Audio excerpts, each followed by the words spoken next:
Hey, my coding family, how's everybody doing today? Happy Friday.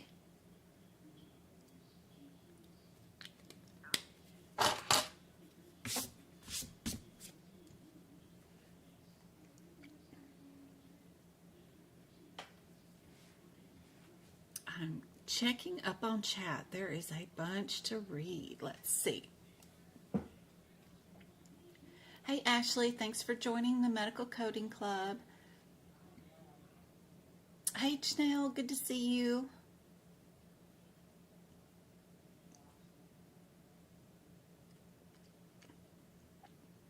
Hey, Go Kart. Hey, Tarantino, good to see you.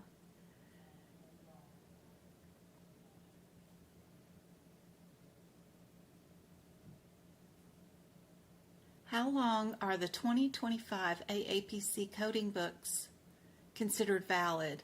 I haven't found the mojo to schedule my exam yet, and I'm just working through the practice test and studying the books now.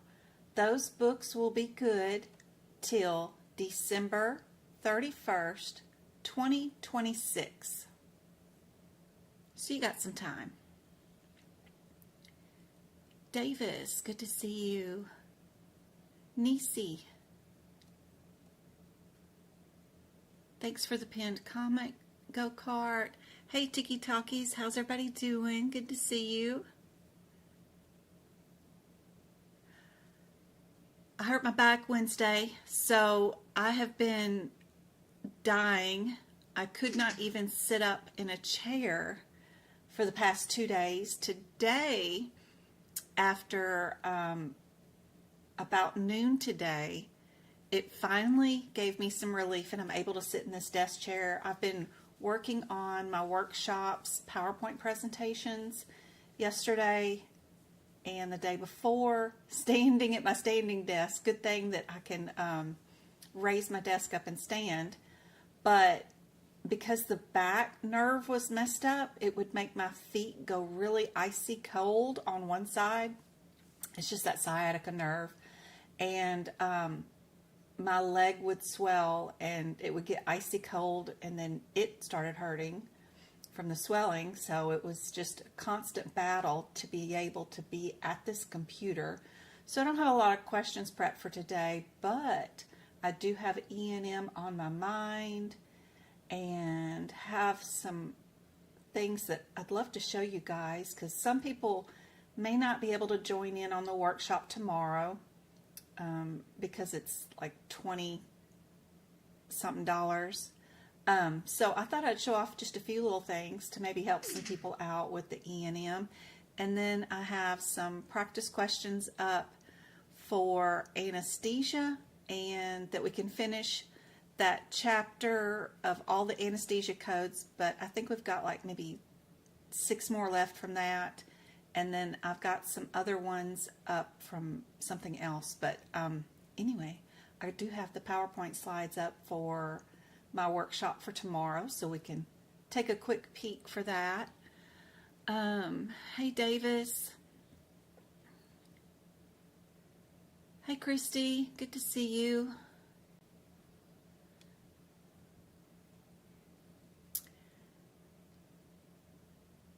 Your 6th attempt. I've seen people with 15 attempts. Don't let it get you down. But there are some things, you know, Janelle, that I emailed you yesterday or the day before to really pay attention to. And plus you get practice questions emailed to you every time I send them out. So if you need some more practice exams in your email, I will do that for you. She's part of my beta group that I'm testing a new feature to see if it works, where I send you guys a quiz, it'll grade it and send the results back to me. You'll get a grade as soon as you hit the send button, and it's been working really well. You do not get the rationales with these, but I'm seeing how I can integrate that into my website and make it more available for people.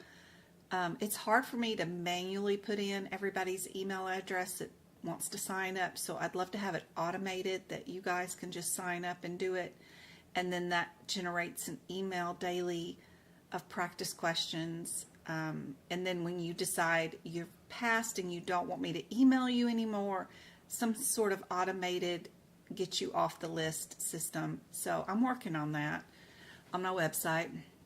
I had my first interview for a billing position today, and honestly, I had no clue how it actually went. It's just a wait and see game. That's awesome. That's okay. There are, on my Discord website, or the Discord study group that I have 2 rooms inside of it, and one of them is for job interview exams in case they ever give you an exam. You can post your exams if you actually have them, because they usually email them to you or something, or screenshots if you screen record anything during your exam or whatever, and then let other people know what they're doing, and then you guys can work through the answers together. Also, if anybody else has had an exam for an interview, then you can post those too. Be sure to apply, Tarantino, to the judge group and CSI. They are actively hiring for August and October positions right now, for a position that will definitely start before October, and it goes all the way through March, because every single patient's chart has to be audited, whether they're Medicare or commercial.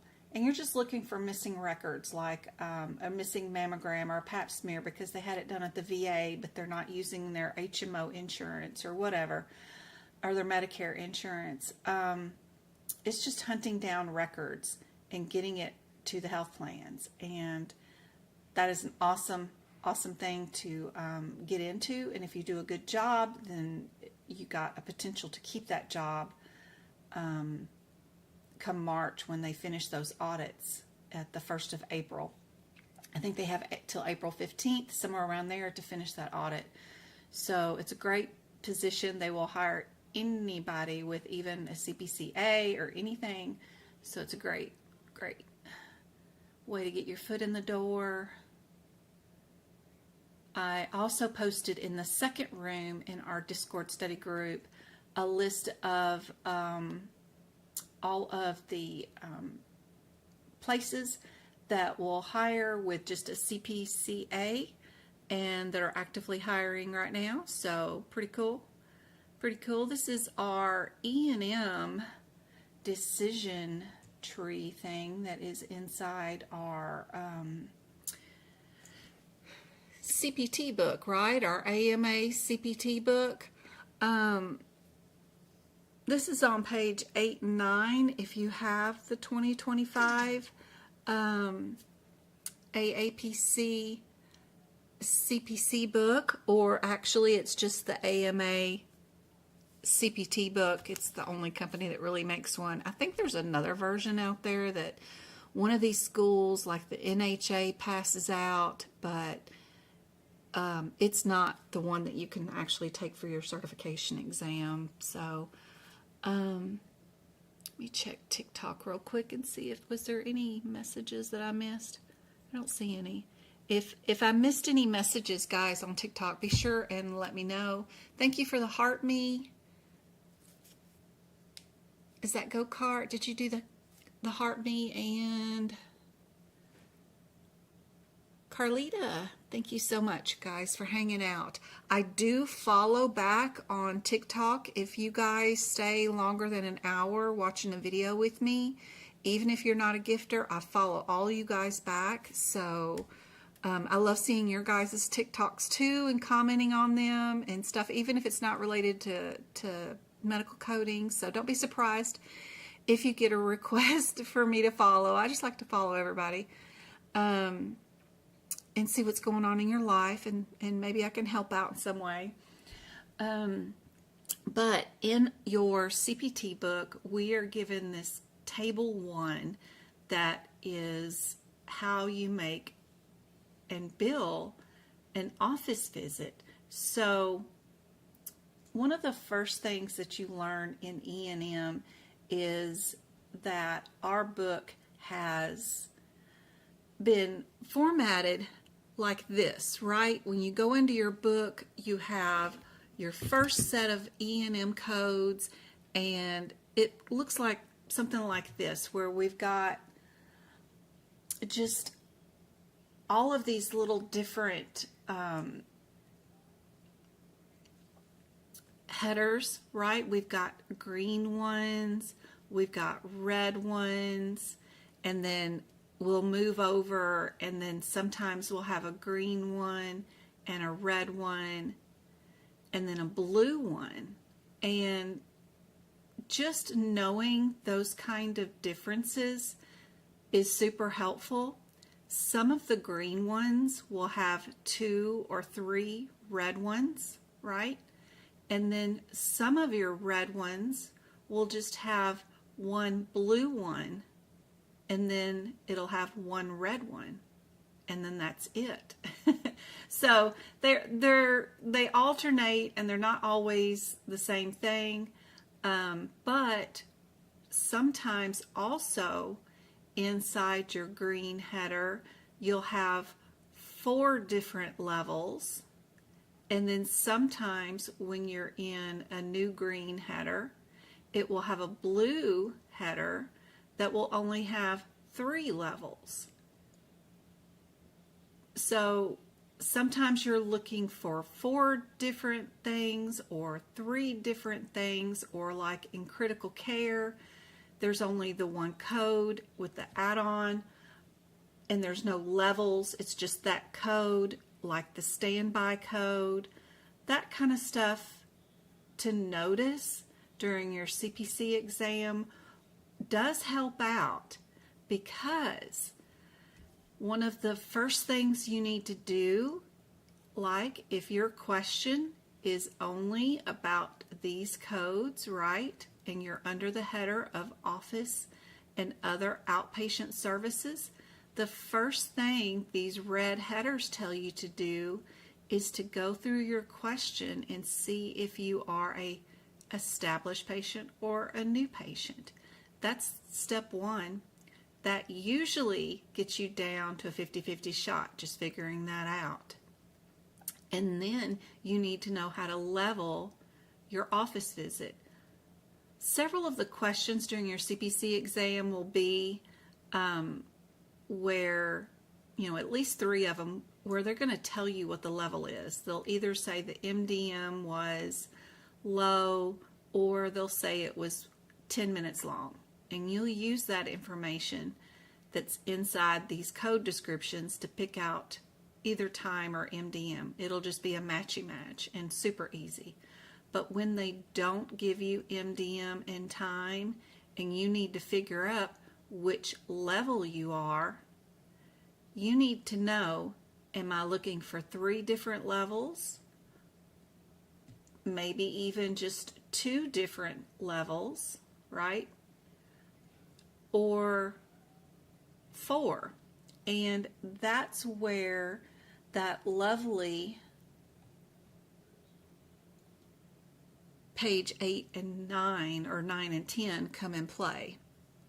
So to figure out MDM when they don't tell you the time or the MDM, you need to know the number of problems, the amount of data, and your risk factors. There's 3 things, and they have 3 columns each, full of different things that need to happen if you're going to bill one of these columns. What I've done is, instead of having it separated out into 2 different pages like this, is I took it and made it into 1 little page. Let me get rid of my little girl thing here and see if I can't get her to get out of my way a little bit. I don't know if I can. There we go. No, that's still not it. There we go.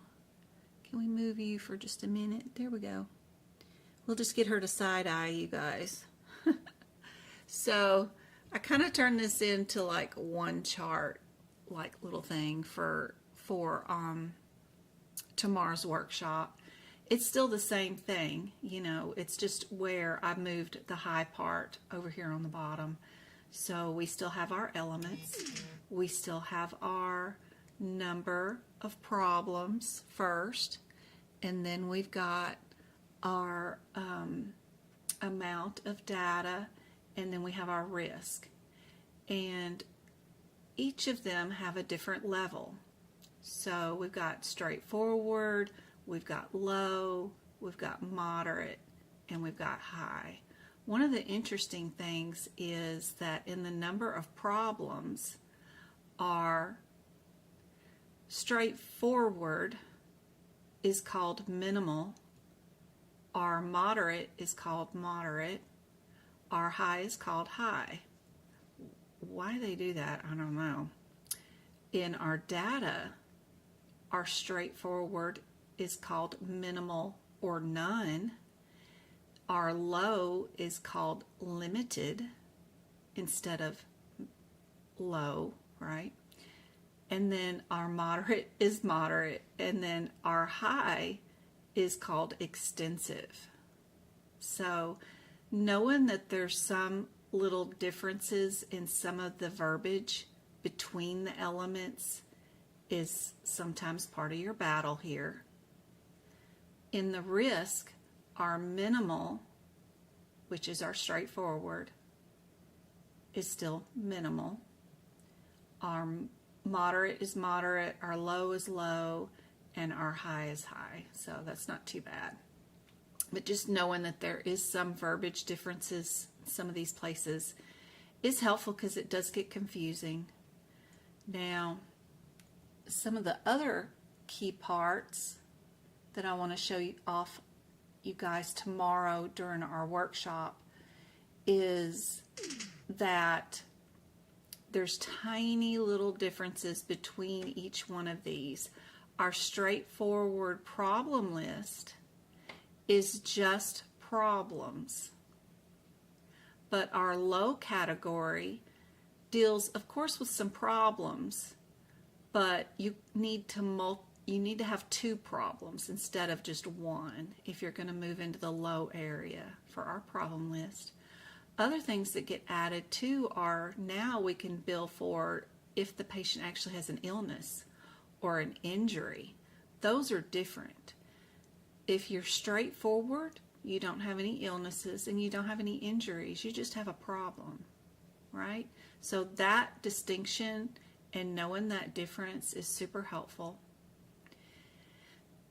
And then over here in our minimal to none data, we have minimal to none data reviewed, but if we move into low, which is also called limited, we only need at least one of two of the categories. So categories, we have 3 of them in MDM.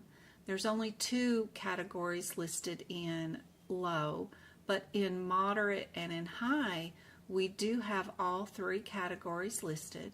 So this is something, another new thing to keep juggling in this tornado of MDM stuff, that you need to know about your differences. Key points that are different between low, moderate, and high in categories are that low or limited data categories, you only need one of 2 categories to match. So just one of them to match. Something that's in here you did, or something here you did, like talking to a parent. If you're going to move up to moderate for data, you need one of 3 categories. So they just add a new category, like if a doctor talks to another doctor and they both confer together on this patient's case, that adds to this, and you only need one, either anything to happen in one of these categories. And then if you're going to move to extensive, which is also high, we also have all 3 categories, but it changes to where you need to match 2 of the 3 categories. You need something from this category to happen and something from one of these 2 categories to happen also, to be able to bill your data to be high or extensive. Same sort of things here for risk, and we'll go into that for tomorrow. But it's a lot to juggle. It sure is, to go from here to here to here to here. There's tiny little changes, differences, even in the diagnoses, where you've got just minor problems, illnesses that are acute or stable versus 2 that are stable, or some with systematic symptoms and then some that are exacerbated severely, or some that are just exacerbated. Just some of those little differences are a lot. It's a lot to juggle when you're trying to decide MDM. The major, most important alert that you need to know is right there, that 2 of these elements, which I mean just the problem, just the data, and just the risk, 2 of them have to match in order to bill it. So what that means is, if we go through all of this and we end up being able to find our correct problem list level, our data level, and our risk level for a patient that we see today, our problem list is going to be a moderate because we have 2 stable chronic illnesses. So we'll be moderate for our problem. Our data is going to be limited because we didn't order any test or anything worth a darn, maybe just 1 test. We ordered some sort of blood work, super small, but then our risk factor ends up being high because we've made a decision for an elective surgery, but it's a major surgery. Some of our risk factors get crazy. They have major surgery listed in both of them, but one of the differences, of course, is that the elective major surgery is without certain things, and then the one down here for decision for regarding elective surgery in the extensive or high area is with. So one's without, one's with. But our decision is with some risk factors because their 2 chronic conditions do increase their procedure risk factors. So if none of them match, we don't have 2 that match, we have to figure out what level we're going to bill based off of 3 elements that do not match. What do you guys think would be our MDM level for this patient when all 3 elements don't match? What would we bill? Would we bill a straightforward, which is level 1? Would we bill a level 2, which is a low, a level 3, which is moderate, or a level 4, which is our high? What do you guys think? You can just type in chat and let me know what you think. And I'm checking up on chat. The membership on YouTube includes YouTube videos on how to make notes in every section. It does not go through and show you every single CPT code and how to make that note, but I do have videos on every section of the CPT, ICD-10, and guidelines on the YouTube channel membership that show you how to get started in every chapter. My membership on my website is for practice exam questions only and bonus PDFs that you do get to download that are extra stuff that I found on the internet that are not my notes. My notes are my notes. If you want my notes page by page, they're in the shop and you can purchase those. Put a lot of work into those. And I try to charge just like 50 cents per page, so based off the work that goes in them. So yeah, they're there. And the whole bundle is $50 off right now too, anyway, if you wanted to buy everything.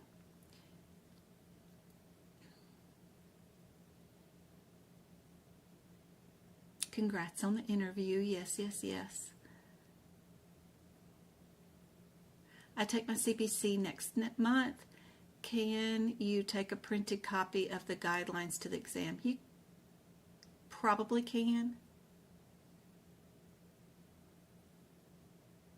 As long as it's not printed on the front and back of the pages, it's fine.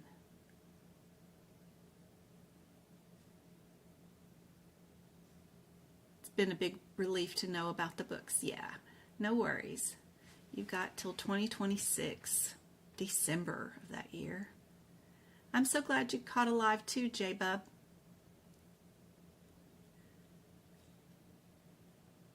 Thinking about taking my test in August and September. I just had somebody I helped out, just a couple of emails, and she's been in here watching all of our YouTube lives. She made a 94 this week on her CPC exam. She gets a special certificate because she made over a 90 on her first attempt for the CPC. So she's part of the Kumbaya or something or another alumni. Super happy for her. That's the second one I got an email from somebody else that had, or a Facebook post, passed with an 82. That's awesome. We love this. We love you too, Janelle. Hey, Karen. Good to see you. Rogers, good to see you. Hey, Patrice. Hey, Baby Ruth. She's saying straightforward. Low is safe guess. If all three levels don't match, maybe low. Thanks, Davis. There you go, Magna. Yeah, I can't even say none of that.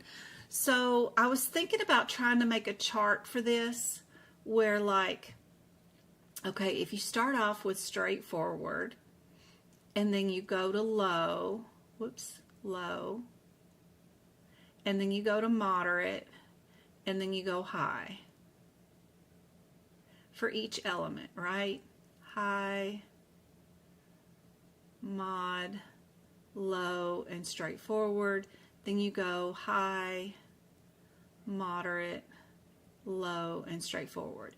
So our risk is high. What does high have in it? High, you have to color and fill in all of straightforward, all of moderate to get to high, right? And then our data was limited, which I didn't, limited. You only get to color in 2 of these, right? Okay. And then if you go to our problem list, that's supposed to be a P, problem list, we get to go all the way up to moderate. So you need 2 of these to match. And if you were to draw a line, we match with straightforward all the way across. For low, we get to go 2 of them match. If we go to moderate, 2 of them match. And then high, we don't match again. We only have 1. So that lets you know that 2 elements match for straightforward. 2 of them match for low, and then 2 of them match for moderate.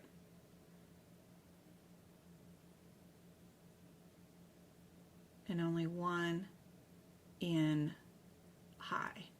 So you can bill a moderate for this one. So you would be a level 3. anyway, I'm still working on that. I got to build like this chart, and I'm thinking filling it up from the bottom up, each element would make a difference and help show you guys how to do that during the exam. Because this is a lot of data to juggle in your brain when you only got 120 seconds. So think of it as filling up a glass. You know. So let's try another one. If we have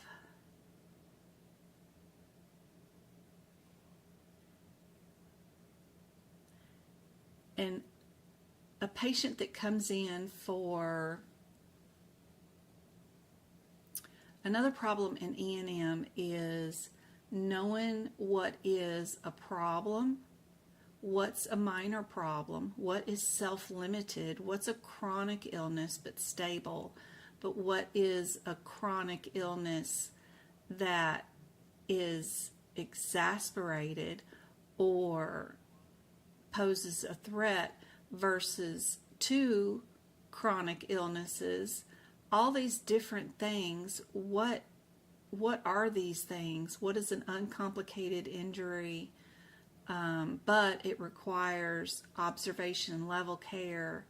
What are stable acute illnesses? What are some examples of all this stuff that fills all these little columns so that you know if you're moderate, low, high, or straightforward? So if our patient came in today for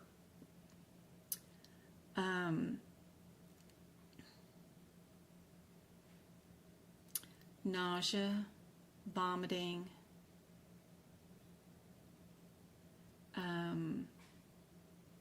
fatigue,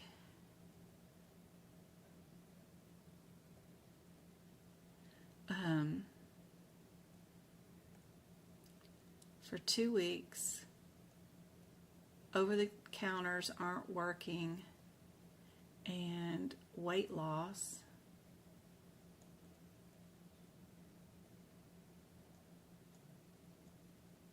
of greater than 5 pounds,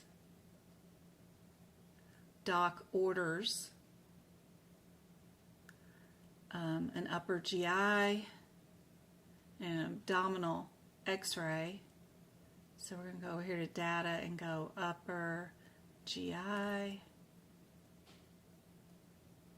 an ultrasound, and writes a prescription for meclizine, something anti-nausea medicine, and says follow up after you have your upper GI and your ultrasound. What level of problems is this patient? Are they a self-limited minor problem? Is it a self-limited minor problem? Is it a chronic illness if it's only been going on for 2 weeks? Is it an uncomplicated injury or illness? Is it a stable acute illness? What the heck is this? Where would you put this in your problem list? A lot of times you're going to have to figure out where it would go when all you have is symptoms and you're not quite sure, am I dealing with a problem, an illness or injury, or chronic things? What do you guys think? Yeah, this is for both CPC and CCS. Yes.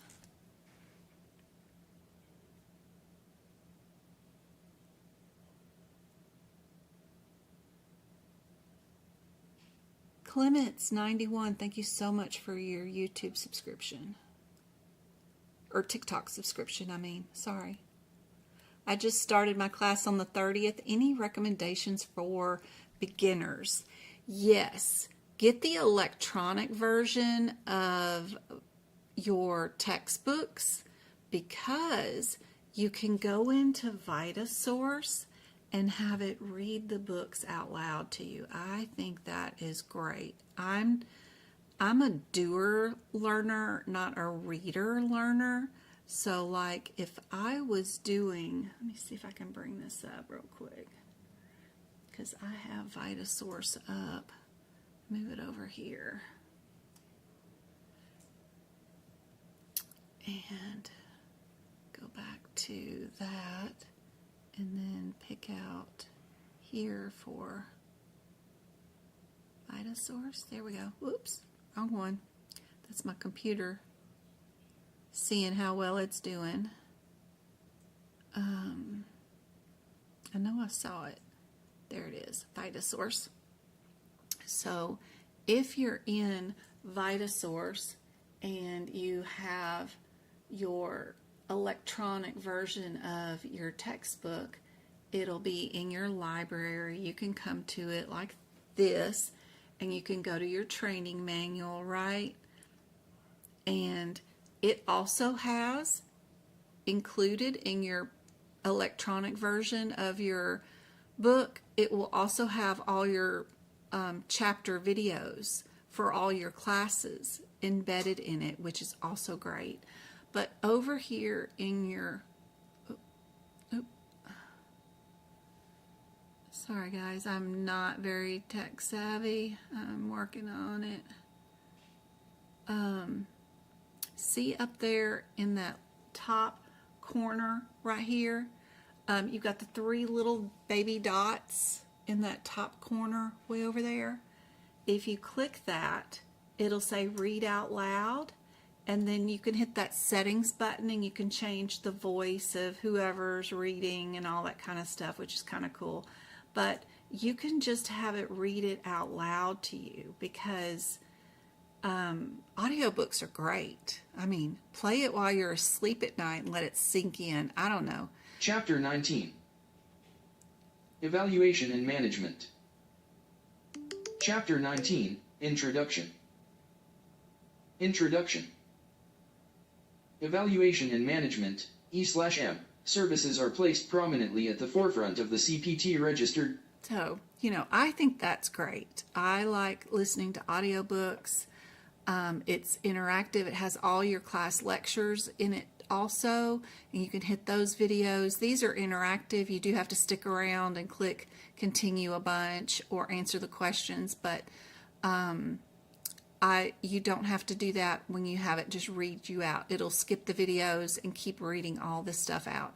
And while you're cooking dinner or folding laundry or just stressing, it'll read it all to you. It'll have the drop-down menus for all the chapter practice questions for answers and rationale inside the textbook. But I love the electronic version of your training manuals.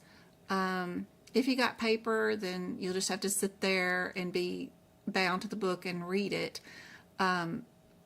If you are reading your textbook, the best thing to do is have open your, so right now, if they're talking about, right here, they're talking about where the E&M section is in your manuals, in your CPT book.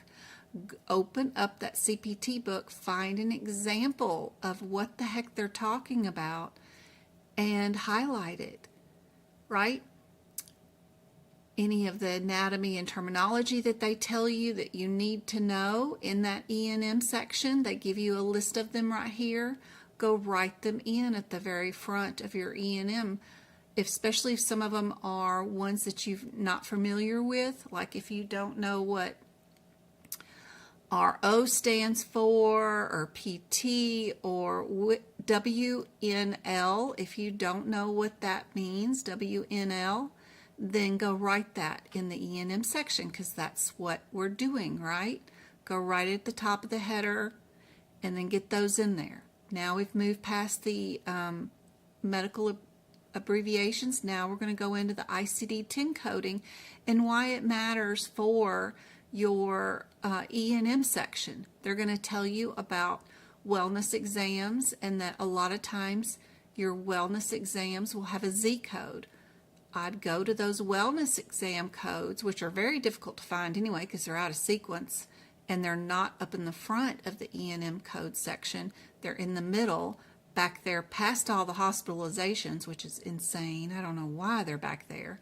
But I would go to those codes, hunt them down, and on the header of those pages, write down the physical examination most used ICD-10 codes that they tell you inside your E&M section of your textbook.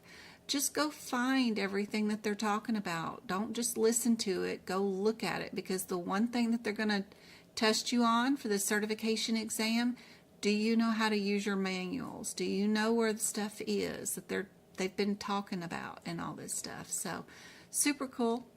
That's what I would do, is just utilize what they are giving you. Go to those pages, look and see what they're actually really talking about, and any examples that they give you, write them in if you're not familiar with them on any writable available space that is there. So hopefully that helps you out. All right, back to our E&M quandary. Let's see if anybody knows what we're going to be doing for this patient. What kind of MDM is our problem list? Is this what the lesson plan you offer on your website? I'm thinking about enrolling. I'm self-study and I feel overwhelmed. Any advice? Yep, I did that. Yes, when I teach my students with the CPC course, yes, they get a weekly class, of course, of the chapter that we're going over, and I show them from the certification exam point of view what inside that chapter that they've already read and probably done the practice exam questions for. We'll do the practical applications together. They're ones that aren't they're fill in the blanks. They don't come with A, B, C, or D. We do all those together, but I also teach a lesson about that chapter, what codes are often on the exam, and how to do whatever they're talking about in the exam. But just how I teach you guys is how I teach in my classes too. If you don't need your manuals, there's an option for that. If you only need your textbook, or you want to self-study the course, you can do that too. Or if you want the whole shebang, the membership, the books, and the course, and me, then you can do that too. It's all located on my website. I have a workshop tomorrow, yes, and it is just for E&M, and it's less than $30. Mushroom, you're very welcome. Thank you guys for all the gifts. Thank you for the 617 taps on TikTok. Thank you for sharing the live. Let's see what we got on YouTube. We've got 28 people on YouTube, 19 likes, 1 new YouTube member, and I need to give out some YouTube memberships. Let me check up on chat and see. Where's my chat? If you guys put in any answers for this one.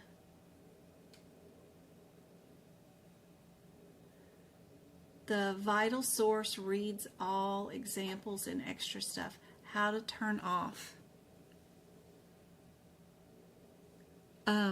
You would just go back there. Source.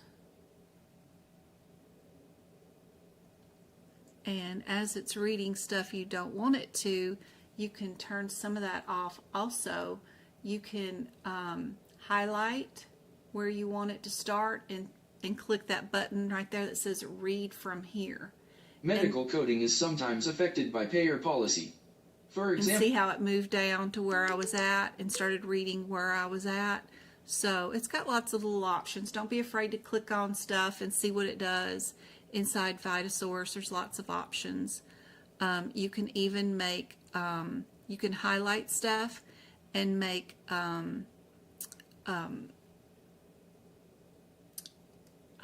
slides. Those You could make flashcards, create a flashcards from the data, all kinds of stuff. And then, yeah, you can adjust, you can highlight your book, you can do all kinds of stuff, so it's pretty cool.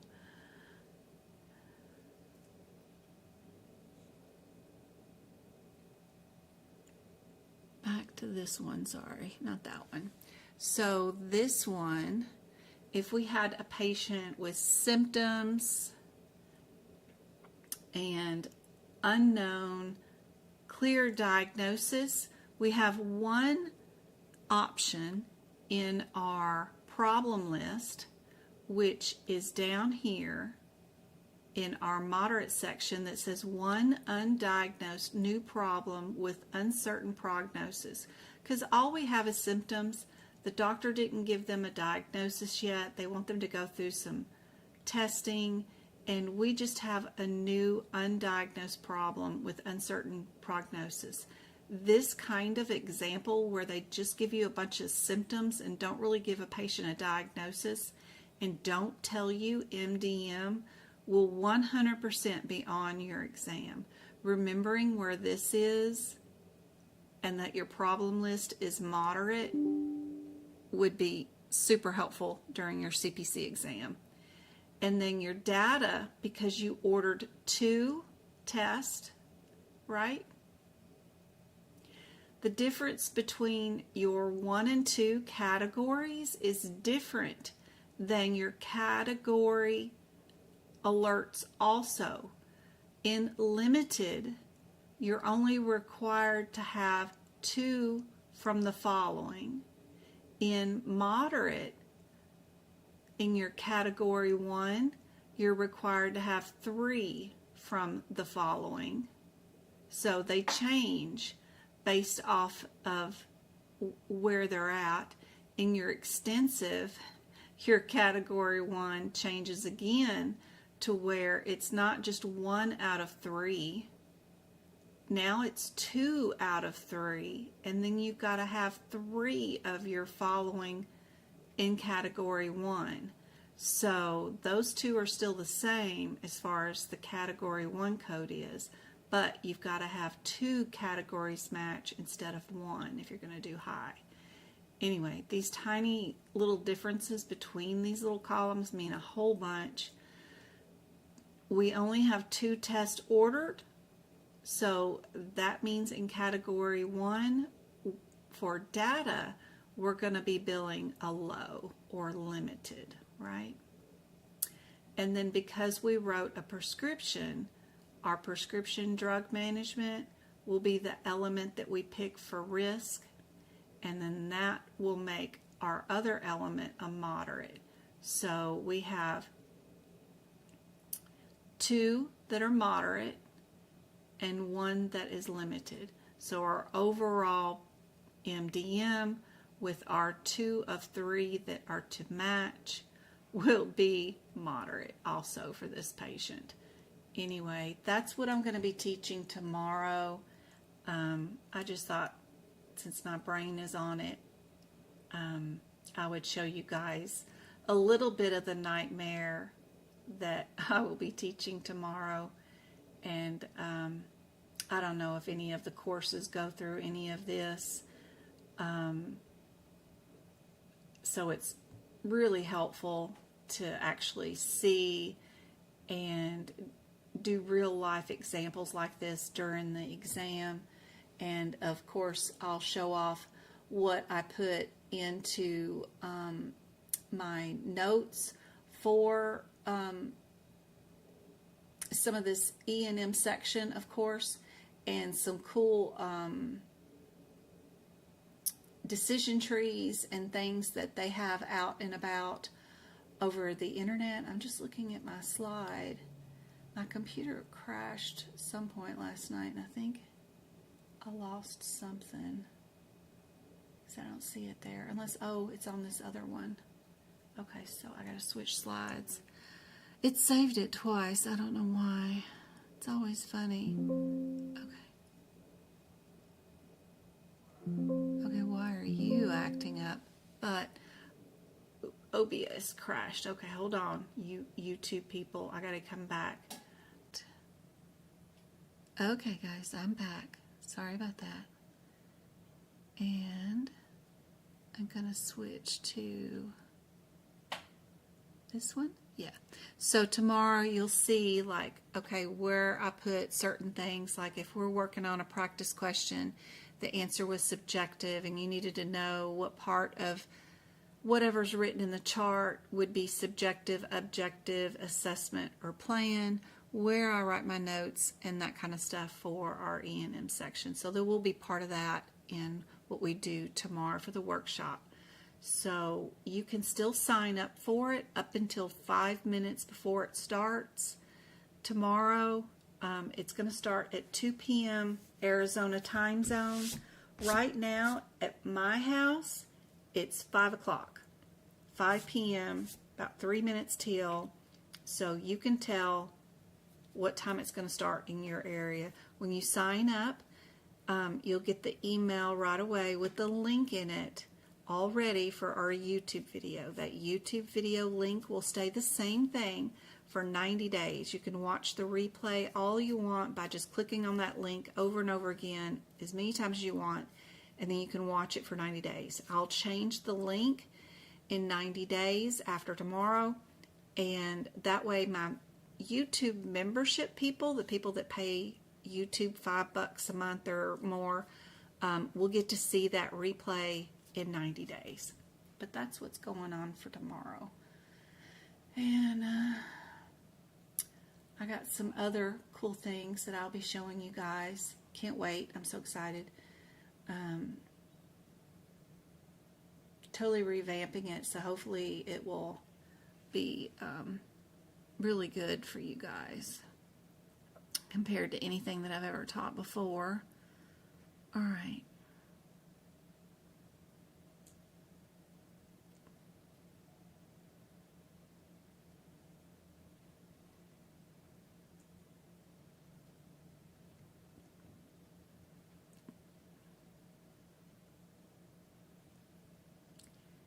And let's see,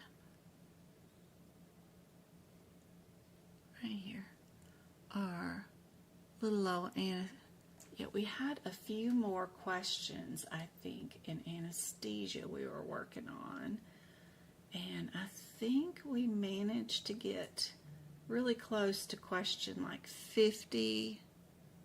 So let's back it up by 2 questions and see if you guys can remember what our answer was for this one. This one's actually on my YouTube channel. I post practice exam questions in a community area. For me, it's labeled as post. It's not videos, but they're interactive questions, meaning you just go there and there's written practice questions there, and you physically click on what you think the answer is, and then it'll pop up with the correct answer and rationale, kind of like a poll, and tell you if you got it right or wrong. And I have this one up right now for this week's poll question. And while you guys tell me what you think the answer is,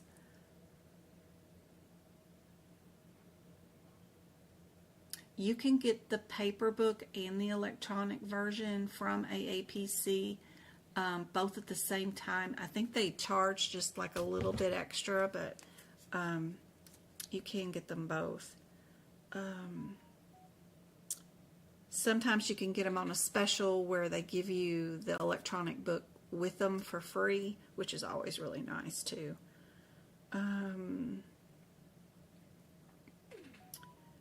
there goes my phone going off.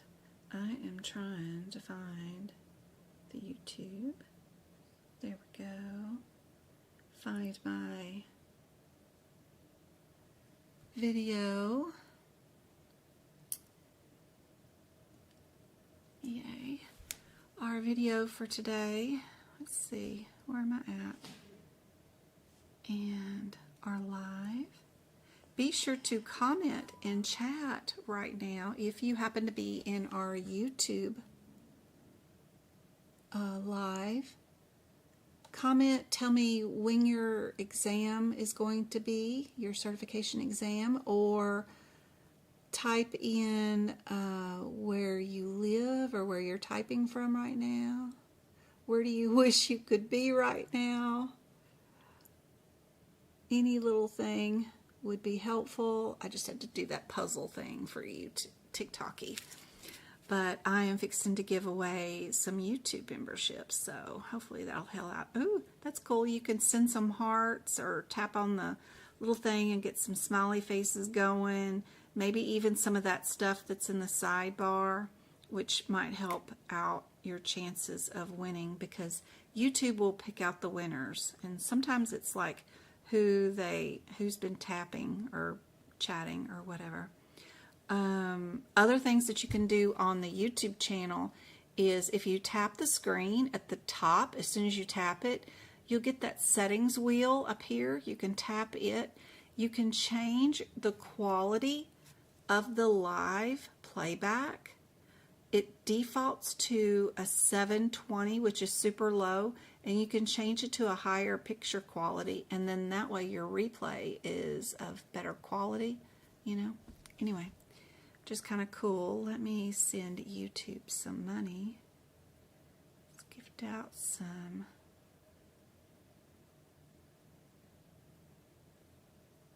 Well, I was trying to. Yep. Go. Membership gifting. There we go. Give out 5 of those suckers.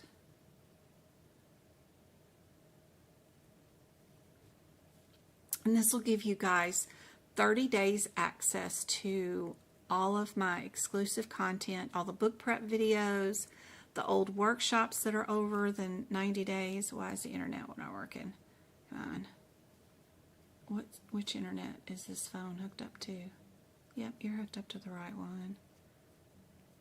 Let's try that again. There we go.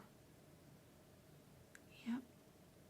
Let's send some money and send those memberships.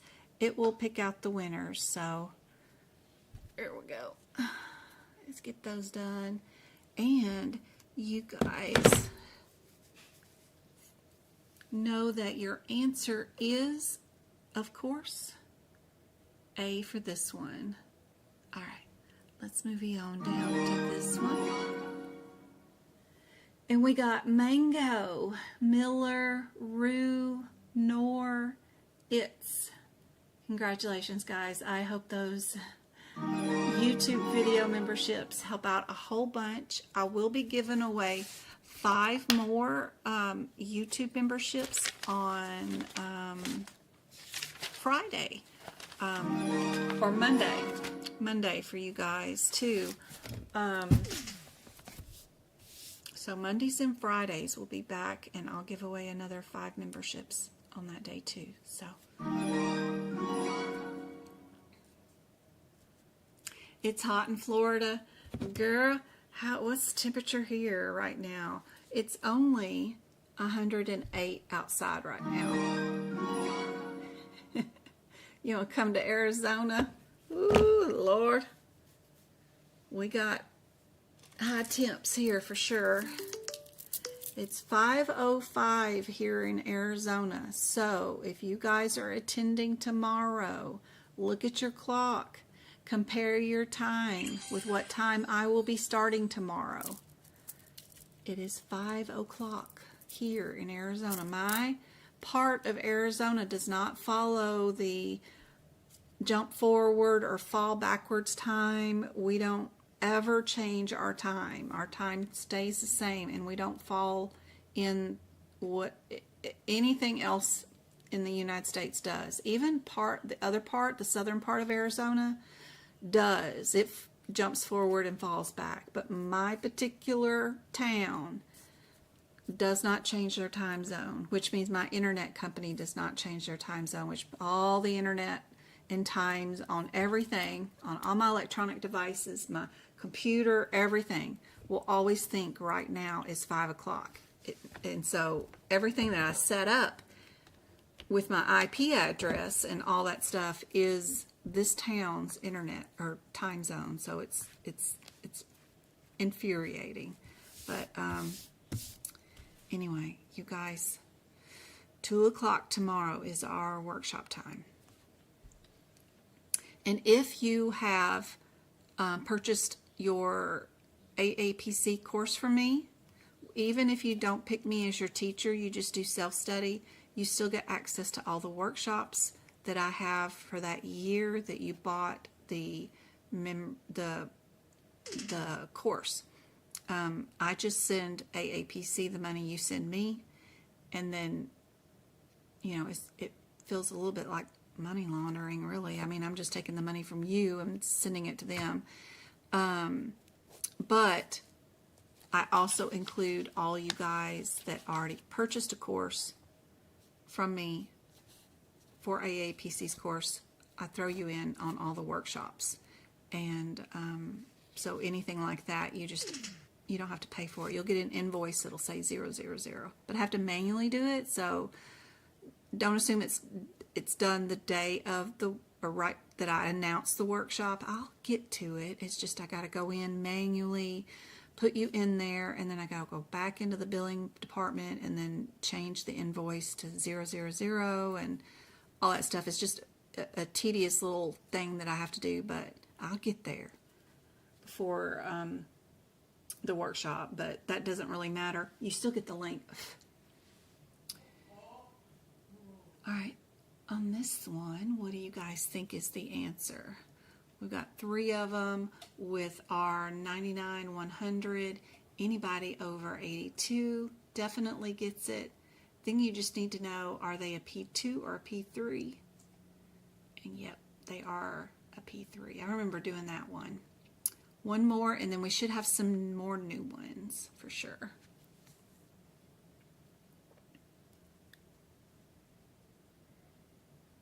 So Joy, did you get that about the time for tomorrow? So it's 5 o'clock now. I'm doing the workshop at 2 p.m. my time zone tomorrow. So figure out whatever, time it is in your area. It's 5:09 here in my area. The sun is still out. It's still beautiful outside. It's 108 degrees here.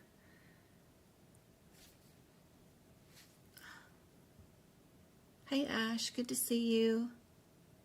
Thanks for the heart me's. You guys are awesome. Thank you so much. Thank you for sharing the live. Thank you for all the taps. We got 1,000 taps. We got 13 of you guys on.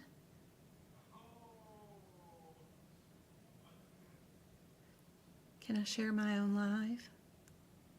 That's so cool. Doris says it's the 11. What do you guys think on YouTube? You guys also think it's C? Perfect. Good job. All right. The rest should be new ones. Some of these, I think it looks like they're going to be diagnosis code ones.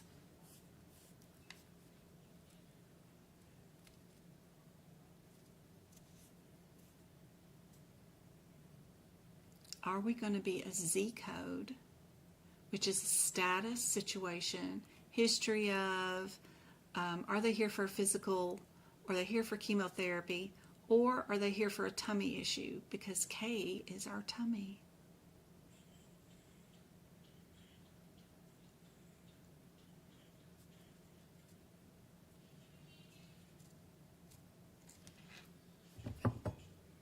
My new tea jug has our little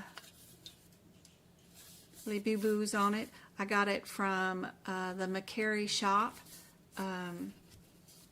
at a good discount, which I love.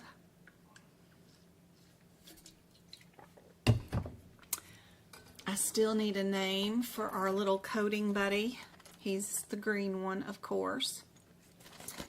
He's got his little papers, so he's legal, and his little pack with him, but we need a good coder name for him. He's the green guy. If anybody can suggest any names, I don't know, like Charlie the coder, I don't know. Charlie Labubu coder, I don't know what we need to do. something. He needs a name, though. If anybody come up with anything that's good, y'all can email me or say it in chat.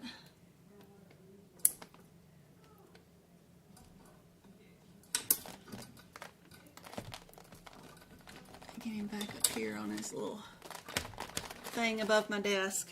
Have him up out of the way. Hoping to take him hiking with us if we ever get out of this house. But I've been working.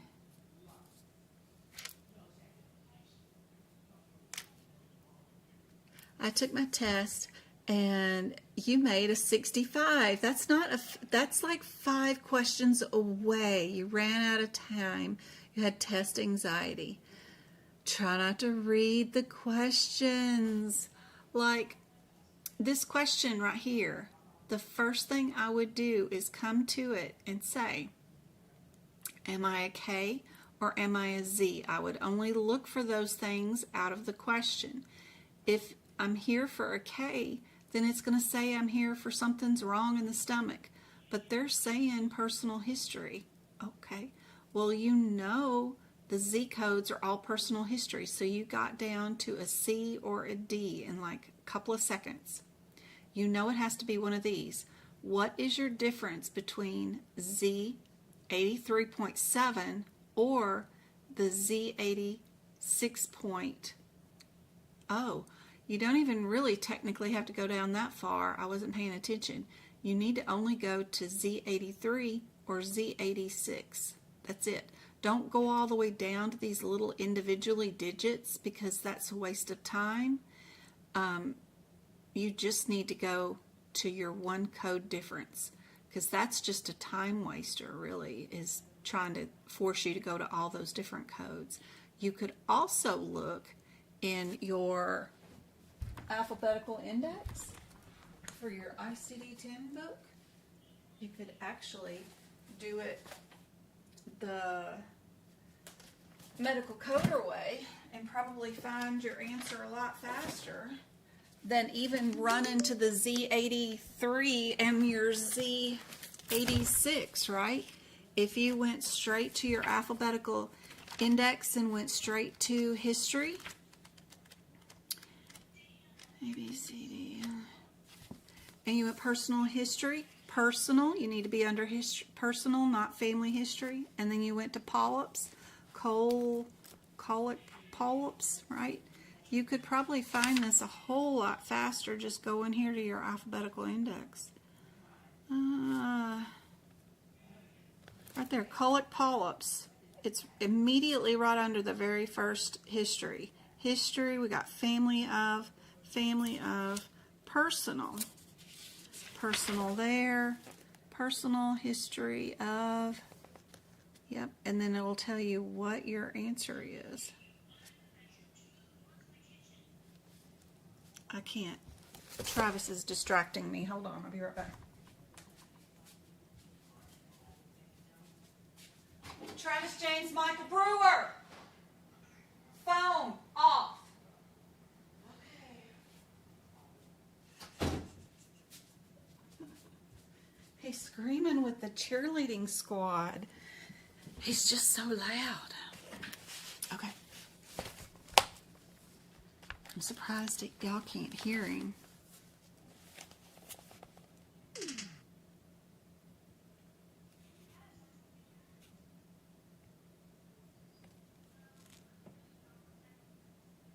What do you guys think?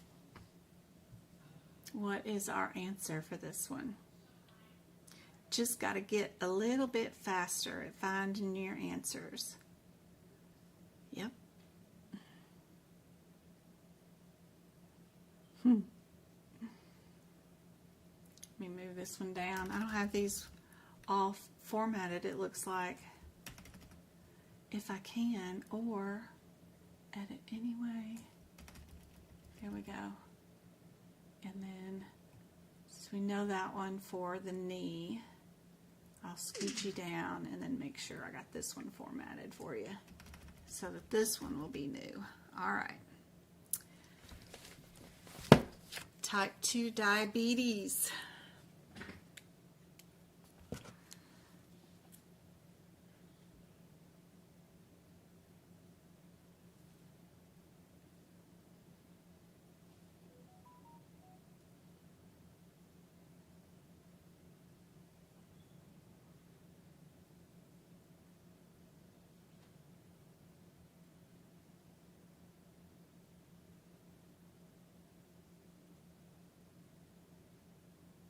What do you guys think is the answer?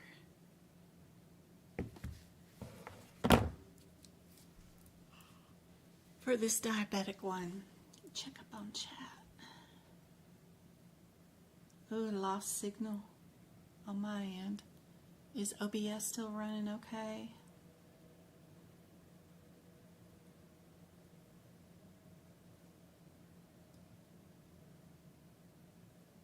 YouTube still working, guys?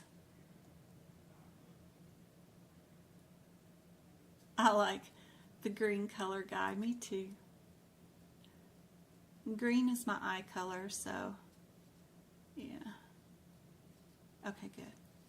Thank you, guys. It had crashed on my end, so I was making sure it was still working for you guys. Thank you so much for all the taps and hearts. This one, are you E11.3 or 8 or 9? Or both?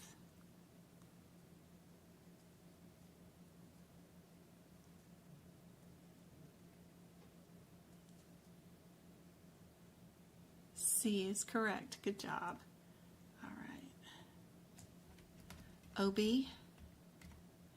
if we're doing uncomplicated, incomplete, missed AB, what is going to be our diagnosis code? Are we OOs, first off, or would you be an O2? If you are an OO, are you a 3 or a 4? Just take it one thing at a time, one small step. If you figure out that you are an O03, then is your fourth digit a 4 or a 9? Or if you know how to look this up inside your alphabetical index, you can just go straight to your ABs, right? And just find your answer directly here in your alphabetical index. I'm just not sure if I can say those words, so I would assume not with any kind of streaming company. They would be like, no way, don't say that.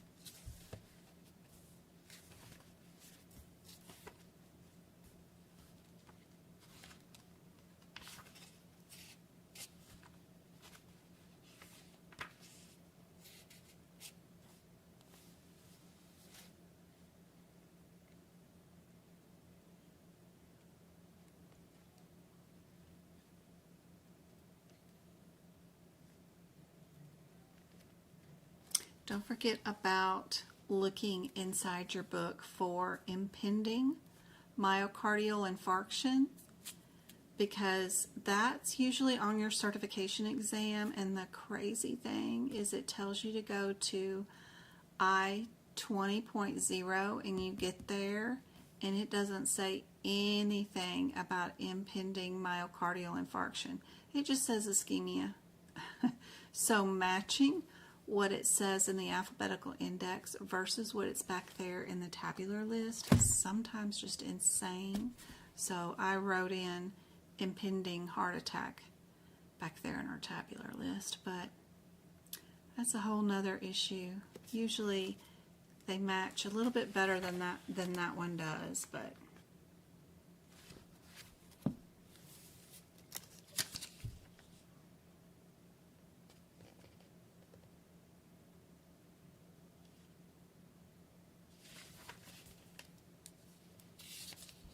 so you've got your ABs back here, of course, and if you're in the 2025 alphabetical index, or around page 41, you need to know if it was attempted, failed, habitual, induced, or incomplete, or attempted.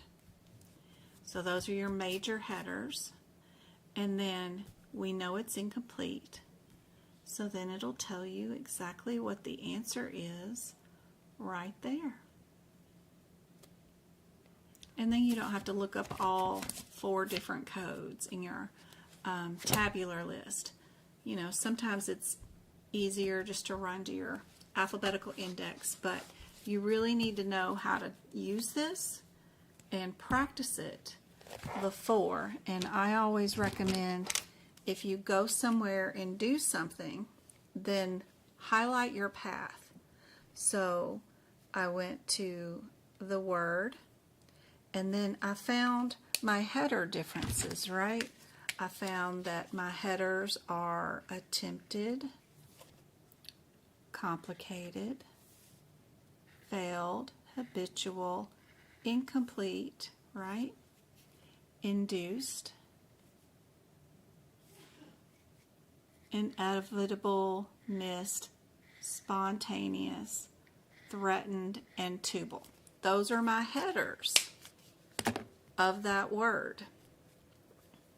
My default code, if I have no other information, will always be your 0039, right? Because it's right after the main term, right after your non-essential modifiers, which is the word complete and spontaneous. But if you have more information like incomplete, failed, habitual, complicated, any of that information, then you don't stay at your default code. You'll go down to the header and then use its default, or if you have more information, if we knew she was septic or she had a urinary infection also, or some other information, then we could indent and go down even further. But her default incomplete is, of course, her 003.4, and that's again right after your non-essential modifier, which is spontaneous. And that saves you from having to go look up 020, 004 versus an 003 and fiddle in with everything in the back. But it is something that you need to play around with for sure, because it's not too easy. The good thing about not doing your alphabetical index sometimes is, you know, if you can remember to stop off at your first 3 digits for a lot of these codes, you'll know that if there's a guideline that you need to be worried about, it'll tell you with those little eye, you know, the little physical pictures of the eyeball that they'll put down, and they only put those at the first 3 digits, not at the individual codes, usually where it's located sometimes. So it's handy to know how to look at your first 3 digits, like E09. You can see the eyeball right after it, so it's telling you there is a secondary diabetes mellitus IC4A6 diabetes in pregnancy guideline that you need to worry about. It also tells you to code first certain things, that you need to use additional codes for certain things.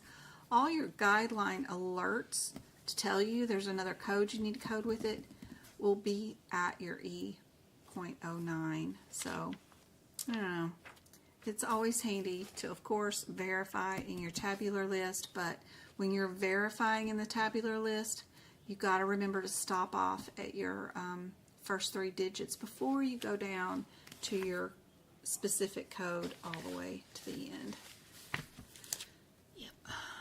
There's a lot to remember in all of this, but with diagnoses, you only have 5 of them on your certification exam, so 95 of your questions are 93 of your questions are, no, 92 questions. 92 questions are in your CPT book on your certification exam.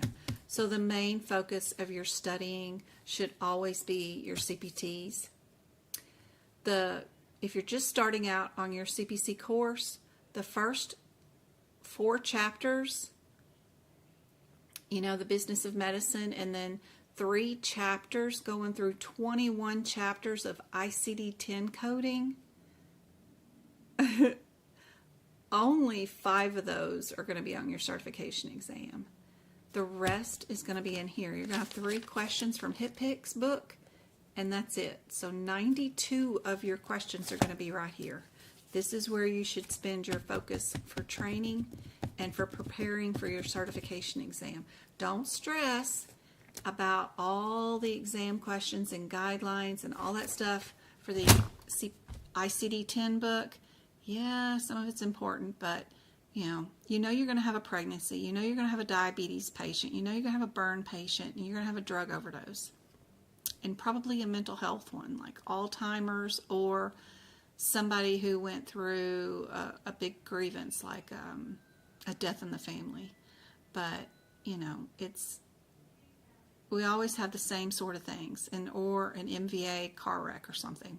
It's the same things usually, and I help you with those. So don't stress. Just keep moving, and get to that CPT book and get to prepping it. D. Yep. That's your answer for that one. Is there anything else? That's it for this one. Let's go to a different page. And let me switch my thing to this other set of questions. And speaking of guidelines, what do you guys think about this question?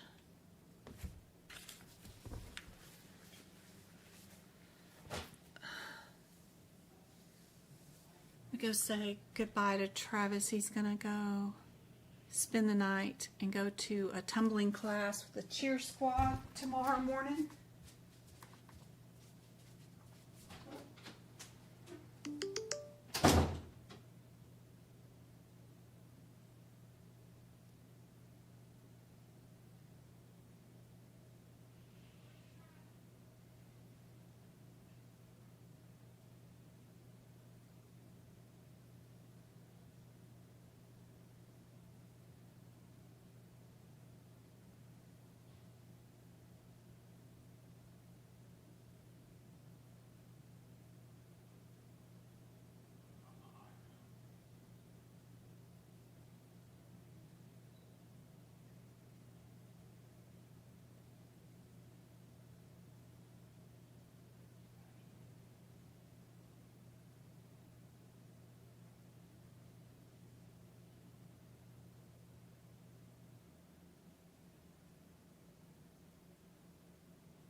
Okay, I'm back. I'm sorry. I had to go say goodbye to Travi since he's going to cheer tumbling with his cheer squad tomorrow. I won't see him all night. Oh. What do you guys think is the answer for this one? Seaside Farm. Y'all, I believe she is the kumbaya of AAPC right now. Y'all know what I'm talking about, right? She's 94 on her first attempt of the CPC exam. Y'all, I know I just saw her name in chat somewhere. Where'd she go? I gotta go. Pop out chat and refresh. That was a while ago, probably. Yeah. I'm just now seeing her name. Seaside, awesome. Oh my gosh, I'm so proud of her. She did so good. I mean, I'm proud of all of you guys. I don't care if make just a 70. It's fine. But that's just like awesome. It was her first attempt. And I mean, did better than I did. 94. English is not her first language either, which can make anatomy super challenging, especially for AAPC, because the practice exam questions, they use one set of terms. Their training manuals use another set of terms, and then what you see in the final exam question on your certification exam, they'll call it something else. So incredibly difficult for anybody where English is not your main language, for sure. But 94? Wow. Really cool. Really cool. Not that it matters. I mean, you know, that's for her own kudos. She'll get a certificate from AAPC with that alumni status that she can hang on her wall. But, you know, as long as you've got that certification, that's the main thing that employers want. Is she going to do great? Now she's done that. Girl, you need to go get you a second one. You won't need a course. You could do like just the CEMC, get your E&M one because that's part of the CPC, or get your CRC for risk adjustment, you know, something like that. Yeah, they do. They have that fancy status. Somebody in chat will know it and type it out. It's, I don't know, Madre, something or another. Yeah, if you took the certification exam and it was your very first attempt and you made a 90 or above, they add you to some sort of alumni status. It's kind of like we're in a frat, you know, like in college or something. They have some fancy Latin terms. Yeah. That's the only difference. That's the difference. Your certificate, when it comes back from AAPC, it'll say that you're part of some sort of fancy alumni. The normal certification exam or certificate, let me see if I can find it. Let's see.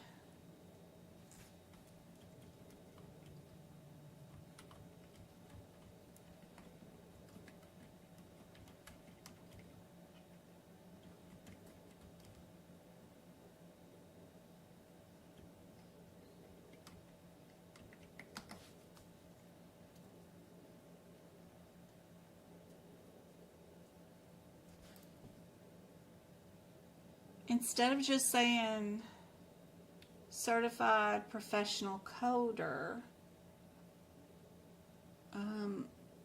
like with apprentice, it'll have a special part of some sort of alumni.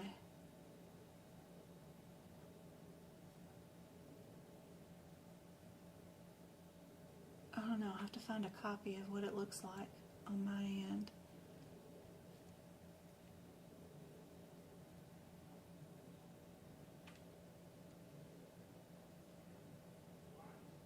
Yeah.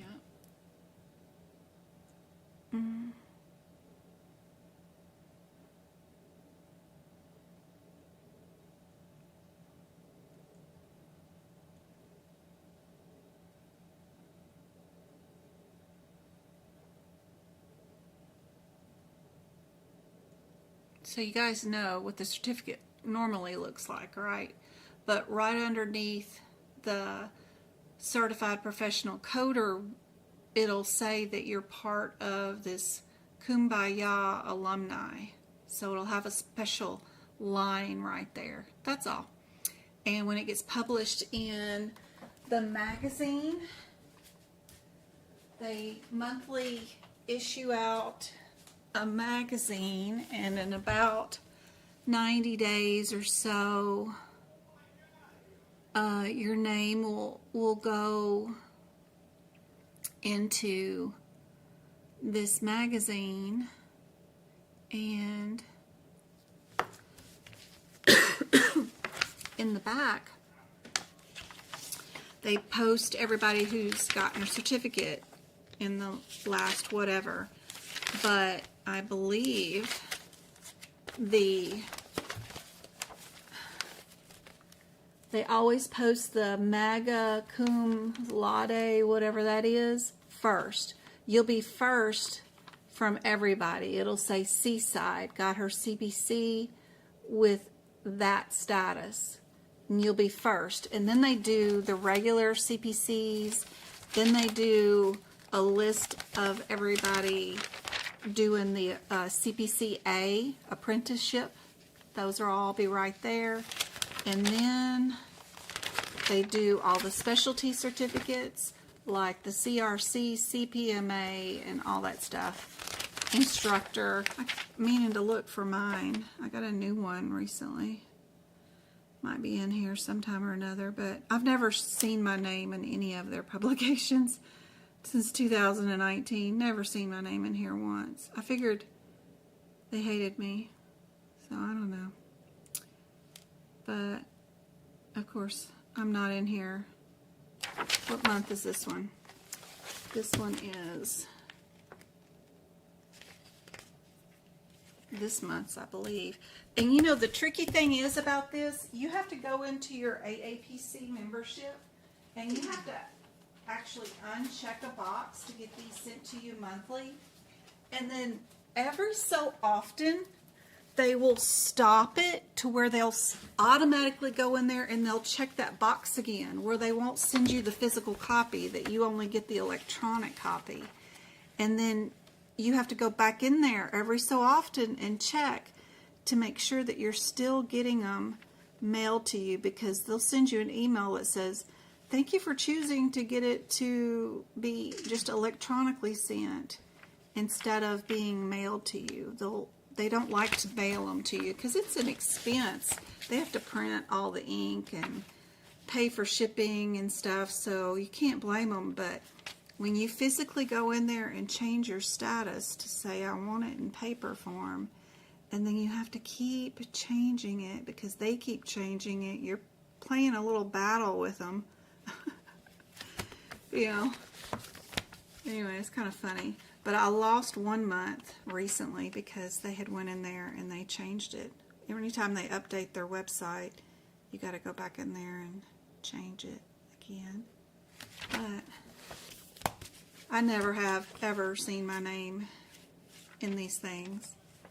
But maybe one of these days. Let's see. Close. Jennifer Bauer. Never a Jennifer Brewer. Oh well, that's the only ones I've ever gotten mailed to me. And since 2019, it is a checkbox that you literally have to watch all the time to be able to get them to ship them to you. Anyway, too fun.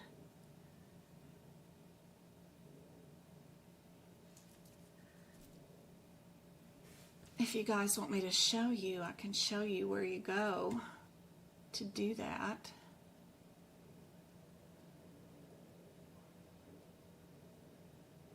So, if you are on the AAPC website, let me move my little girl, so I gotta move her. Or let me move the website. There we go. So if you're in your AAPC membership on AAPC, there's a drop-down menu right here, the top, and we'll go to Profile and Preferences. And once you're there, sorry about all the HPI there, you'll go down to Email and Preferences right there. And right there, you need to uncheck the second box right there. If you want the magazines mailed to your house as a physical piece of paper, uncheck that box. It comes automatically defaulted, checked. So you have to go in there and then you got to hit the word update. But if they update their system or this page at all, like add a new feature or something, then they'll automatically put back in place that default check mark again. And you'll just have to come in here and uncheck it and hit the update button. So that's what you do. And if you don't get it in paper form, then you email somebody and they make sure they got your address and stuff, I guess, right, or whatever. But as long as the box is unchecked, I've never had any problem not getting them. But sometimes it just becomes checked again for some reason, and I never go into this particular system to check anything, but kind of cool. Alright, back to this thing.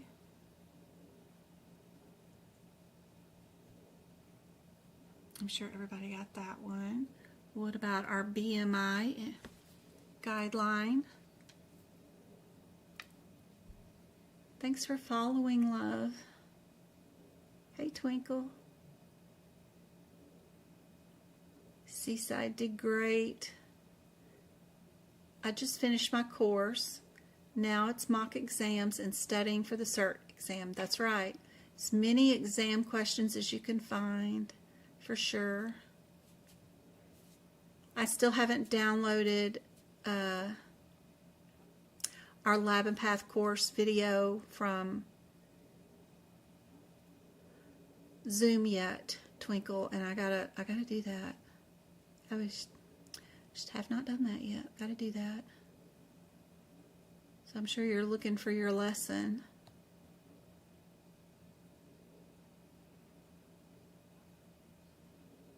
I got my books going along.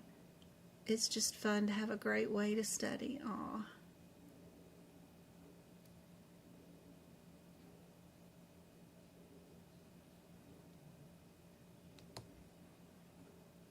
I'm so excited.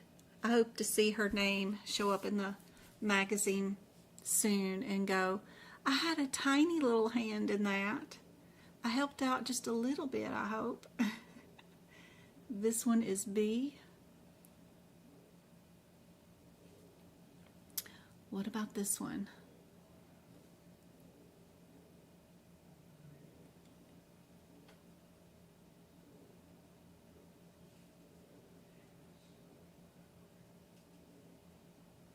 Read the parenthetical guidelines before selecting your answer. Seaside said one of her best advice is to always check below. So you know 100% when you guys are on, you know, what Jen tells you to do, right? If you guys are on my website, right? If you guys are over here under my website, let me get this to where, okay, I don't like the way this page has me formatted. Let me go to this one. Here we go. If you guys are on my lovely website, right, we've got these columns up here. Make this bigger. There we go. We got a drop down menu for free resources. be sure to go to the CPT book prep page. It's completely free for you guys. It has 8 pictures on it. It tells you what to do. One of the first things it tells you to do is to go to your codes and start underlining your parentheticals, right? If they tell you not to use something during your certification exam, I got a fix for that. And if you go through the entire book doing all the instructions I've told you for free how to do, right, then you've gone through all these pages all the way back to medicine, and you've underlined every one of your do nots, which is a parenthetical. You've also underlined any do's. If they tell you to use a code with another code, you've underlined it. That practice of going through every single page and underlining monotonously all the little parentheticals that you need. Sometimes they even tell you which modifier to use if imaging is all included inside those parentheticals, and which codes to use for other situations. Super helpful. Right here it's telling you if you're going to be using CT guidance, it's a radiology parenthetical. I star and underline those in blue. My free instructions on everything that I do is right there on my website. And I also have, under free resources, free CPT book prep videos where you can go to and you can watch me code by code go through the digestive system, and we code the anatomy and that CPT book start of the chapter. The rest of my book prep videos are included in any membership you get from YouTube if you purchase my YouTube videos, but I get you started. I mean, I got every instruction just right there on the CPT book page. Even shows you how to do your anatomy notes and shows you how to do your ICD-10 notes. It's for free right there, plus some other guidelines and tips like what's a parent code, what is she talking about, mamas and children's and crap, what's the answers for any OB and delivery questions, you know. So tons of free information here. Even have free blog. So if you want more practice questions or know on a particular subject how to do it, like infusions, or I got a 9-chapter E&M study tip guide right here too. The elements of MDM. I wrote 9 chapters on just finding your problem list, your data list, and your risk list right there. There's all kinds of free blogs. I draw pictures, do all kinds of stuff. There's free practice exam questions in these too. You just click on them and read it. Also underneath free is free practice area where you can practice exam questions.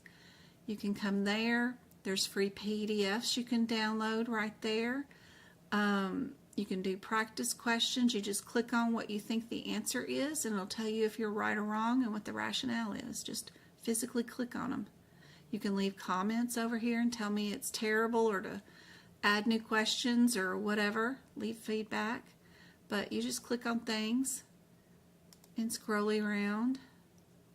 It'll tell you what your rationale is. There's all kinds of stuff there. There's even more PDFs to download. There's a quiz right there. There's flashcards to do for E&M. 3 different sets you can do. And as soon as you finish all 3 sets, leave the program and come back and start them over again, and then you can redo them over and over again. There's also this PDF right there you can download. It's flashing, and it's got a ton of acronyms too. So all that's free. Don't be afraid of my website. Nothing's going to charge you, bill you without your consent or whatever. Tons of stuff there. Any workshops that I'm going to be doing, those are all right here. We've got our one for tomorrow, our E&M workshop, and we've got another one for next Saturday where we're going to do just a mock exam.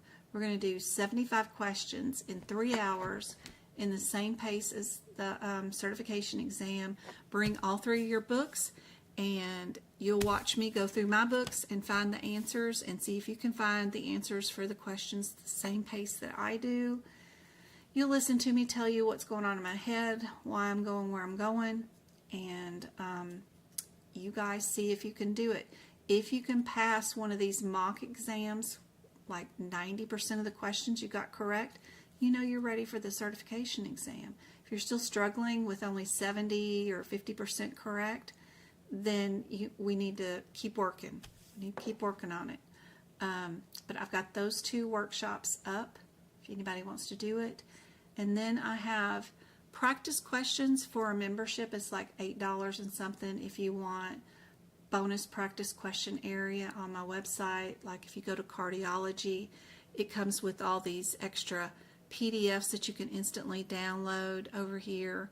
This is all cardiovascular stuff that I found over the internet that I think is pretty cool. Like there's heart PDFs for labeling the vessels or labeling any veins, hypertension coding, pacemaker coding PDFs, all kinds of stuff that I find over the internet. But the main thing, of course, is a ton of practice questions. You just click on what you think the answer is, and it'll tell you whether you got them right or wrong. And there's also a ton of extra stuff, like some angio charts and even some anatomy stuff, which is kind of cool, that we've got way on down here. I just added some more practice questions too, but more vascular charting, coding, which is pretty cool. This is cool where you can just drag the name and label the parts and then check to see if you're correct or not. So that's kind of cool. I've got patient charts that you can grab the vocabulary term from one side and put it in there and fill in the blanks for anatomy. These are flashcards that you can click on and pick what you think the answer is, and it'll move on to the next one. Then you can click it and see if you got it right. These you just flip over. So pretty cool. Little fun little things to do. More things to anatomy, you know, just stuff to practice and help out. Anyway, before I crash this computer, let's get back to some more practice questions. But that's what I've got on my website, and that $8 membership is super affordable for practice questions. If you get it and the YouTube subscription, you're talking just like $12 a month for bonus videos and bonus practice questions. So not too bad. Let me get back to our thing. And don't forget, on my website there's a drop down menu with a bubble that's got your name beside it. It says welcome to your medical coding family, and it's got a bubble picture of whatever icon you picked when you signed up on my website. If you click that drop down menu, you can cancel your subscriptions the day you sign up so that you don't get reoccurrent charges. So, you know, if you only want to try it for a month and see if you like the practice question site, then great, just go on and cancel it the same day you sign up. It'll still give you access to the questions for a month, but you can always, it's just one click away to cancel any subscription on my website. YouTube is another thing. If you sign up for YouTube videos, I can't stop that auto charge. You have to go into your Play Store where you signed up at and cancel your subscription there. And that's not too hard, guys, if you've ever been in your Play Store, right? It doesn't matter if you're Apple or whatever, right? You just go into your Play Store, right there, Play Store, and then you click on your icon bubble at the top, and then you go to your payments and subscription, right there. And then you click on subscription, and then you cancel your subscription.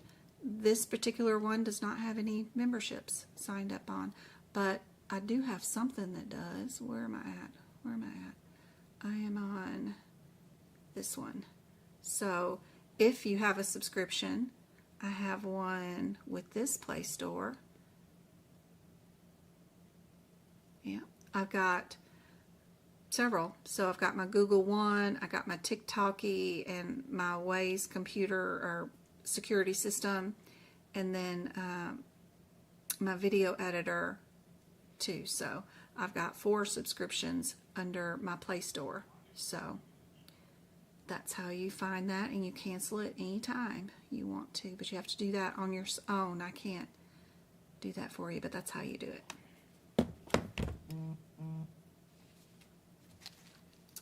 This one, are we NEC or NOS? Do we have too much information? Do we have an expert in the area that has given us too much information and there's no diagnosis code for it? Or do we not have enough information, like we didn't even get told if it was right or left or whatever, and there's codes for right or left for all of this, so we have to pick something that's unspecified. What would we do in this situation?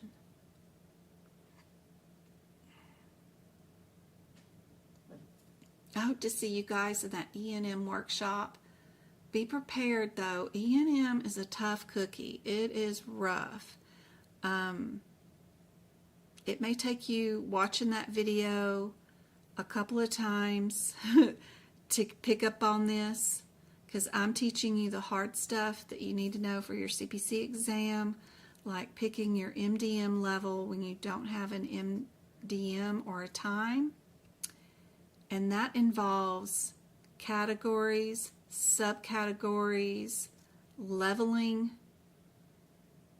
elements, and all those elements change based off your categories. If you're in hospitals, you don't need to know whether they're new patient or established. That changes your subcategories, which changes your elements. It's crazy. So it's involved. E&M is no joke. But it's a lot easier than it used to be when I started. We used to have to code how many organ systems the doctor reviewed. Did they listen to the heart? Did they palpate the bowels? Did they listen to the colons? Did they look in the ears? We had to count how many body parts they evaluated and documented. It was a nightmare. That was the roughest. I hated that. It's a lot better now that we don't have to do that. But it's still confusing, but at least it's written out on that chart easier for us. Before, it wasn't written out on a chart. It was just written in some guidelines somewhere, and you had to write your own chart. I feel like I have ADHD sometimes. I know I do. I've been running around like crazy.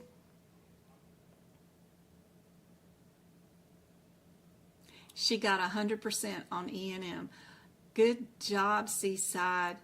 I told you, and I hope this is correct, that no one gets a consult, that all your patients that were sent for consultations, they're just a new patient, regular office visit.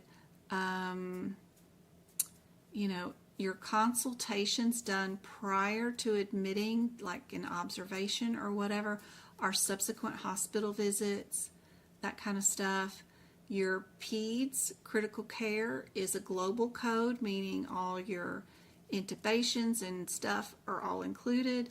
But if you are an adult and you're in critical care, you do get to bill some stuff like your atrial lines and stuff like that. You get to bill a little bit of stuff extra, CPR and stuff, some other things you get to add. But with babies, you don't. Standby time, those kind of things that I've talked about.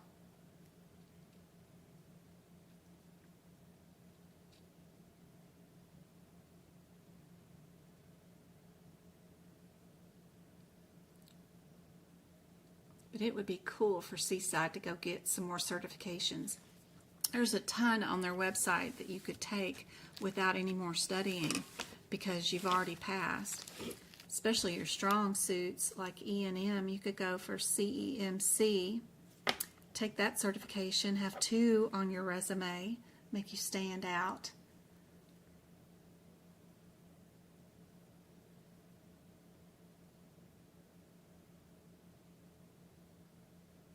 You're welcome, Baby Ruth. Some of it didn't have audio. Sorry, guys. I've forgotten the differences. So the differences are E means for expert, right? If it's in EC, you have an expert in your facility, and they gave you too much information that you cannot code because there's not a code for that. If they did not give you enough information, then it's 0. They have 0 intelligence. They just told us diabetes. We don't even know if it's type 1 or type 2. They're just being 0 with no info. So think about it that way. E for expert, meaning they are super smart and they've coded our set of diagnosis that's super fancy, that's super specified, and we don't have a code for that specification.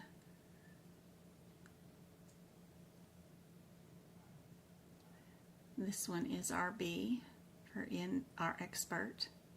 What about our brackets?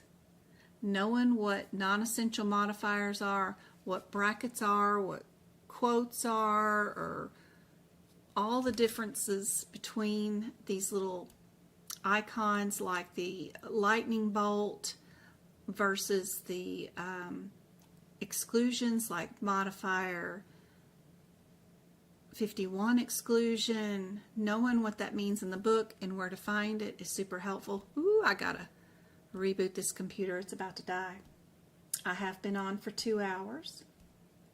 And I do have things I gotta get done. I gotta reboot this computer, and then I gotta download my 3-hour lab and path lesson. It was such a good lesson Wednesday night. It was on fire. It was good. I think it was, especially from the certification point of view. That was cool. But it's supposed to only last 2 hours, but I talked for 3. We did the practical application for that chapter 2. Go-kart stayed up extra late with me. She's like 3 hours ahead of me, and we were way late.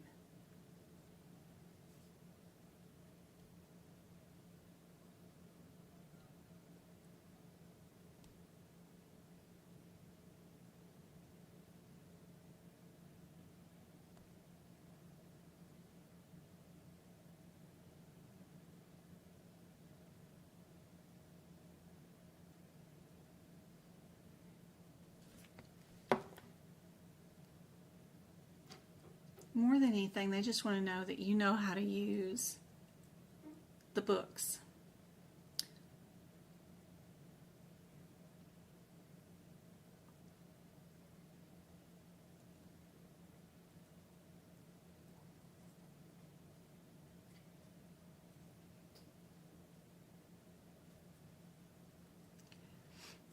I was in an online Zoom lesson with the people that purchased the CPC course from me, and I'm their teacher. That's where I am on Wednesday nights. I do those classes. So I only do live lessons with everybody in the world as free lessons on Mondays and Fridays now. Wednesdays are for the AAPC course, and we also do Sunday nights for the AAPC course too. Yeah, sorry about that. No worries, Carol.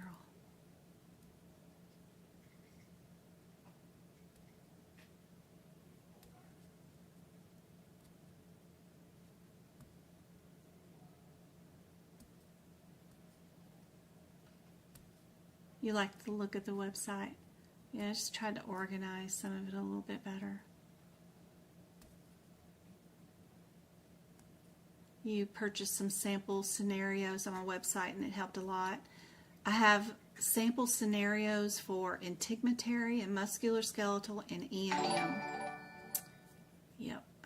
And then I have practice exams for like overall 100 of the toughest questions on one exam, or you can do like 200 E&M questions or cardiovascular questions or purchase the all anatomy exam, those kind of things. Got lots of options if you need stuff.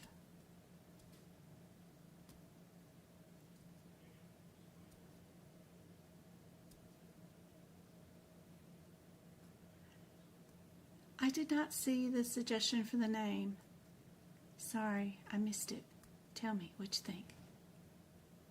Tell me again.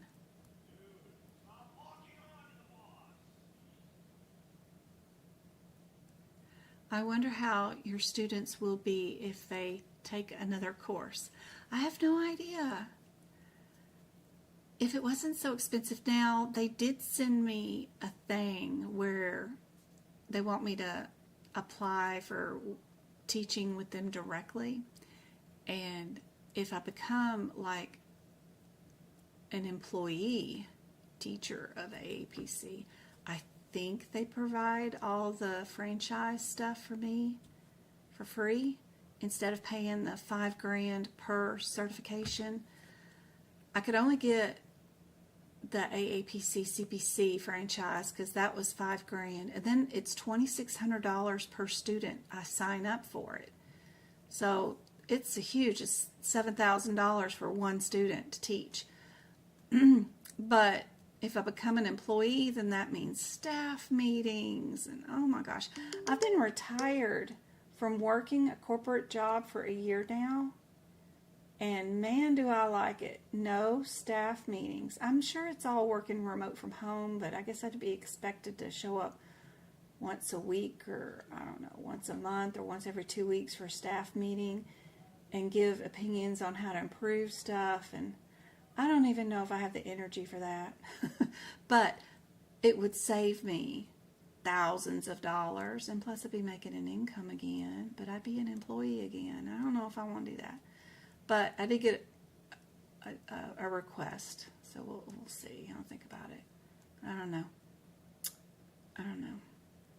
I only got 5 students altogether, and it's not like I've got like a huge crowd that will cover the franchise fee alone, much less the cost per student to mail them books, because they charge me tax and shipping on everything on top of all of it. The textbooks, I get charged for all of it, all the shipping and all that stuff. So it's crazy what they charge us franchise teachers. But I'm sure it would be good if I had, if I knew what I was doing in advertising properly with Google Analytics or whatever, and, I don't know, did better on that. But I'm just word of mouth kind of girl, or a Facebook post every once in a while, or an email. But, most people sign up with fake emails addresses anyway, so that doesn't help out. But I had to try it once and see what it was all about and see if there was anything in it that I felt that was of value for you guys, more than anything. But I just keep it to where I just charge you guys what it costs me, and then don't charge anything overhead. I know like some of those courses are like $4.99 now, like who and then they charge a lot sometimes for, and I don't even want to go into the $10,000 that Penn Foster charges for it. It's crazy. Yeah. I only teach CPC right now. I could teach CPMA, but I'd have to come up with another $4,000. And I don't know I want to do that. I don't know. That's $9,000 in 1 year. Girl, the amount of money I spend on AAPC. I bought all their practice exam questions. I bought all their courses, when they have that sale that you can buy all 26 of their membership or their courses. I purchased all that 2 years ago, and that was $4,000, where you buy and you get all 26 of their courses, COC, CPB, all of it. I purchased all that. I spend so much money on AAPC. I just have to, you know, and plus I'm unemployed now, and I have been for a year, so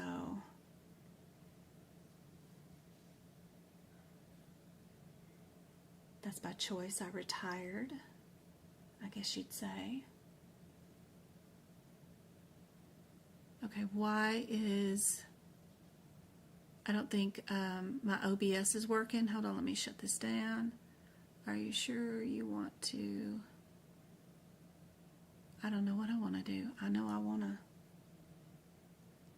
to make sure that this is running properly. Let's see. Because I am on the answer page, and I don't think it's changing for you guys here on YouTube. Is YouTube stalled out, guys?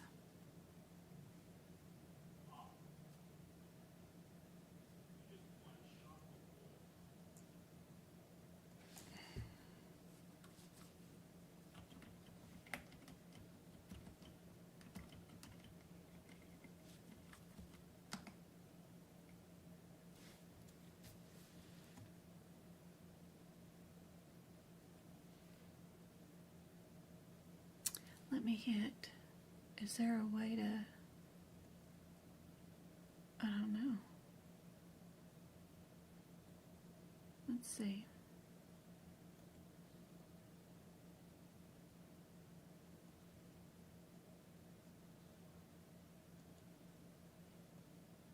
Yeah, it's definitely not working. And I don't think TikTok is working either because my phone died. I forgot to put it on the charger. TikTok's not working. Yeah, my phone died. Huh? Phone died. Not on charger for TikTok. Oops.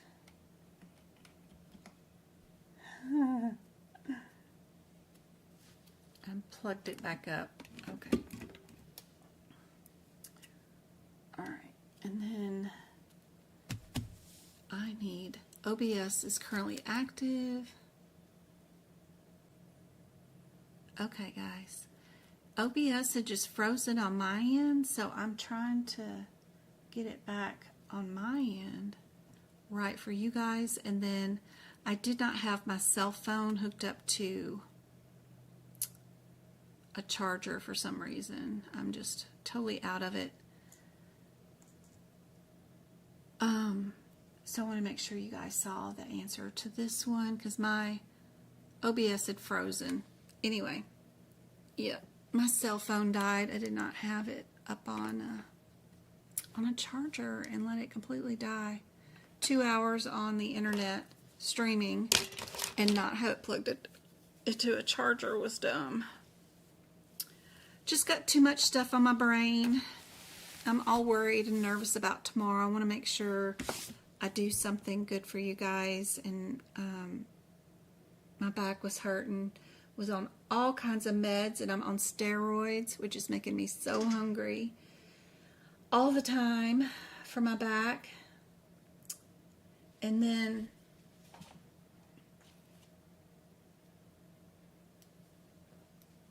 I got another workshop to do next Saturday, and then I still got stuff to do for the students from last Wednesday's class that I need to do, so just a lot on my mind. Alright, we got low back pain. Speak of that back pain, trying to start my phone back up. Alright, we got 1% battery. Alright, let's see if we can't get back into TikTok with 1% battery.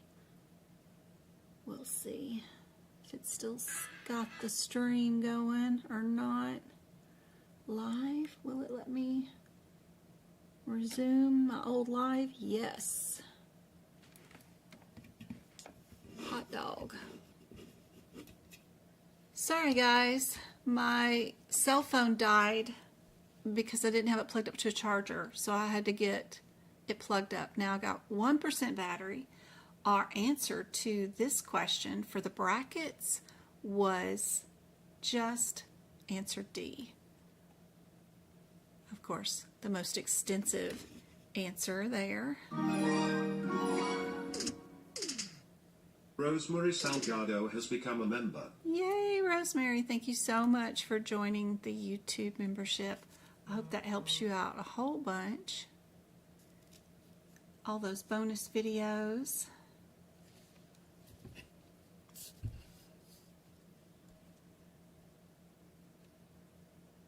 Go-Kart, you just have to text me what you think the name should be, because I'm sure I missed it again. I'm running around like crazy. Let's see.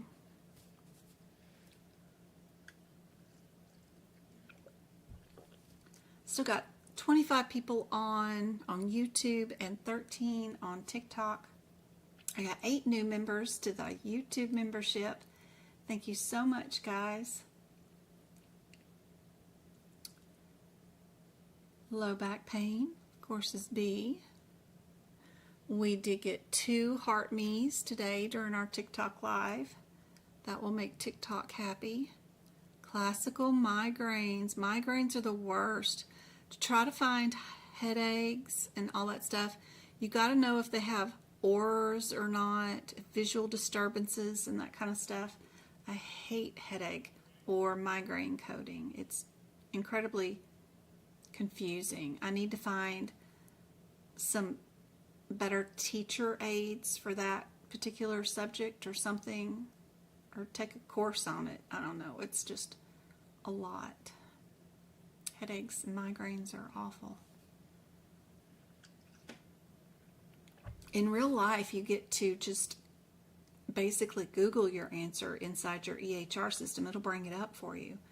But if you have to manually look it up in a paper chart, it's a very antiquated way, and they've classified them in the most nightmarish way possible, I think. I don't know. I don't know enough about the disease and the disease process to know about why they classify them that way, and I'm sure it's just an education thing that I need to learn more about migraines and that disease process for sure. I know the very baby basics. Just clinical nursing, just how to treat symptoms is all. But to know about the disease process, it would probably help.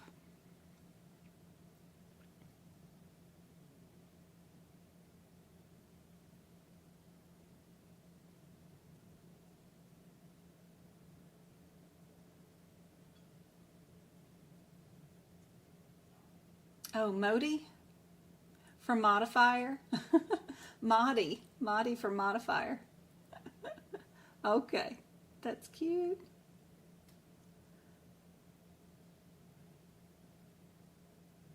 Modi modifier, the boo boo.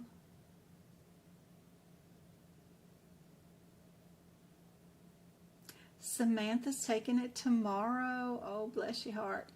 What have I got in my notes? I was looking at those the other day.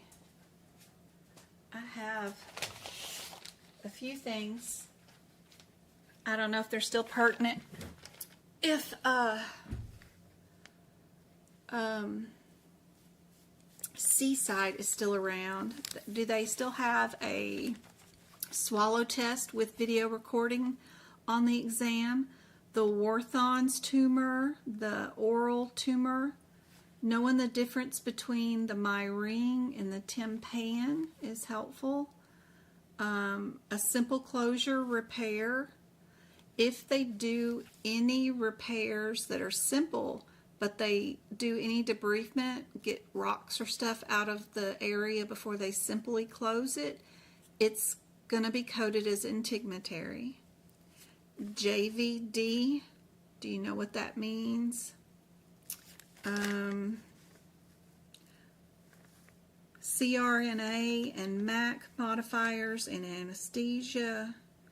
an excision of a wedge, probably toenail wedge repair. Medicare is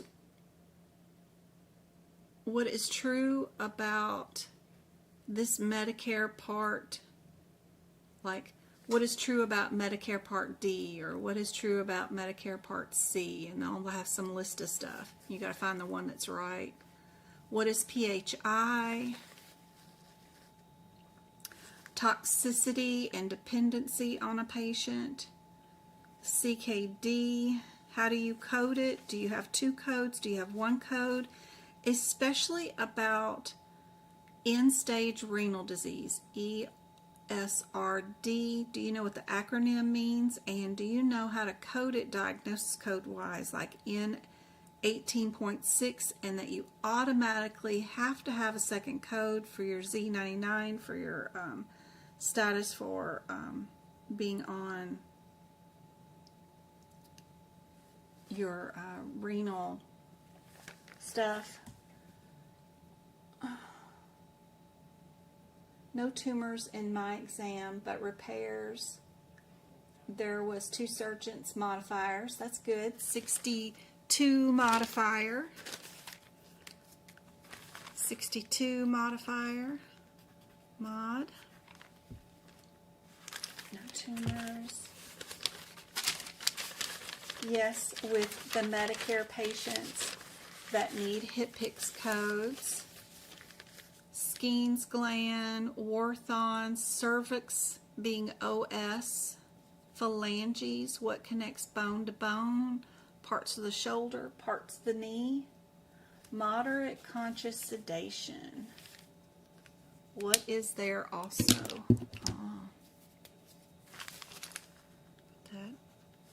Ooh, I gotta find a pen that writes.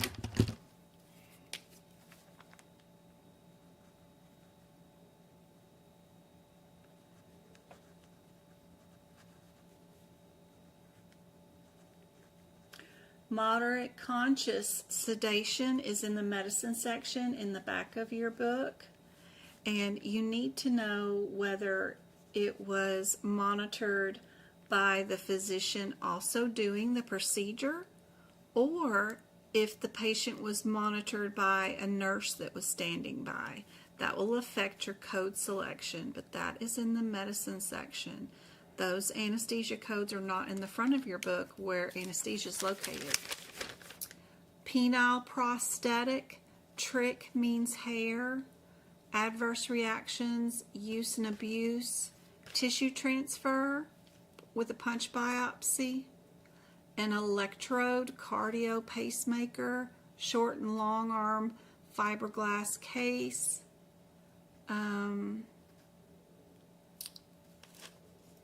VBAC, vaginal delivery after a C-section, J11, diagnosis code, open compound fractures, HIPAA, what does the second A stand for? Or what does the first A stand for? What does the first C stand for in NCCI? A crushing bone, reduced bone at the joint, Barthon's gland, where is that located? ALS and BLS, ambulance driving services, stuff like that. 62 modifier, each doctor with different codes. One doctor, there would not be a 62 modifier if they did separate CPT codes. So that question and what you're saying is, if you have 2 different CPT codes and a surgeon that's working on the same patient, that's fine. The only way you use the 62 modifier is if you have the same procedure being done by 2 doctors. That way you're going to split up that CPT code where one of them does part of it and another one does the other part of it. If Dr. A does one procedure and Dr. B does a different procedure. It might be related, but it's different. It's a different CPT code. You do not use the 62 modifier. Just because you got two doctors in there don't mean you got to use that 62 modifier. So don't let them trick you on that question. You don't use it unless they're both billing the same CPT code. Number one tip right there. You had bronchoscope with multiple biopsy in one lobe.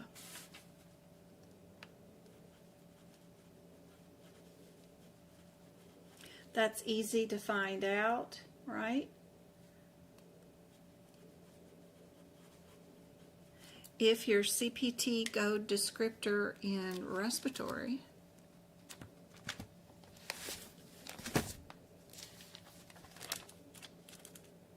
has an S in it, then you do not do the billing for multiple, right? So a lot of these CPT codes, if you're doing, okay, we're removing tumors, biopsy with biopsy.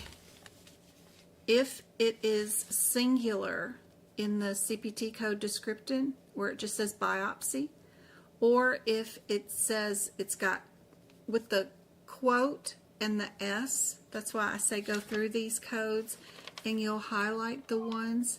Even if it says just a thing with an S in it, anything in your CPT code descriptor, if it's got that little bracket, you're highlighting that, because the little brackets are what's normally on your CPC exam, and this particular code 31546 in your respiratory system has one word that says graph and then has the S in a bracket. That tells you this code does multiple graphs all in one code. It's really nice to know if a code is singular or it's an each or whatever, and you would need to times it if you needed to. But this one does multiple graphs in one code, and you know that because of that bracket S. And that's pretty cool to know. So whatever code that was possible, your answers, in any codes that are in this section that say the word biopsy, where it's 76. So if we go to 31576, you see where they have the word biopsy, and then in a bracket they have the word IES in a bracket. That means that code does multiple biopsies. Now I've seen it in this section where it just says the word biopsy. See?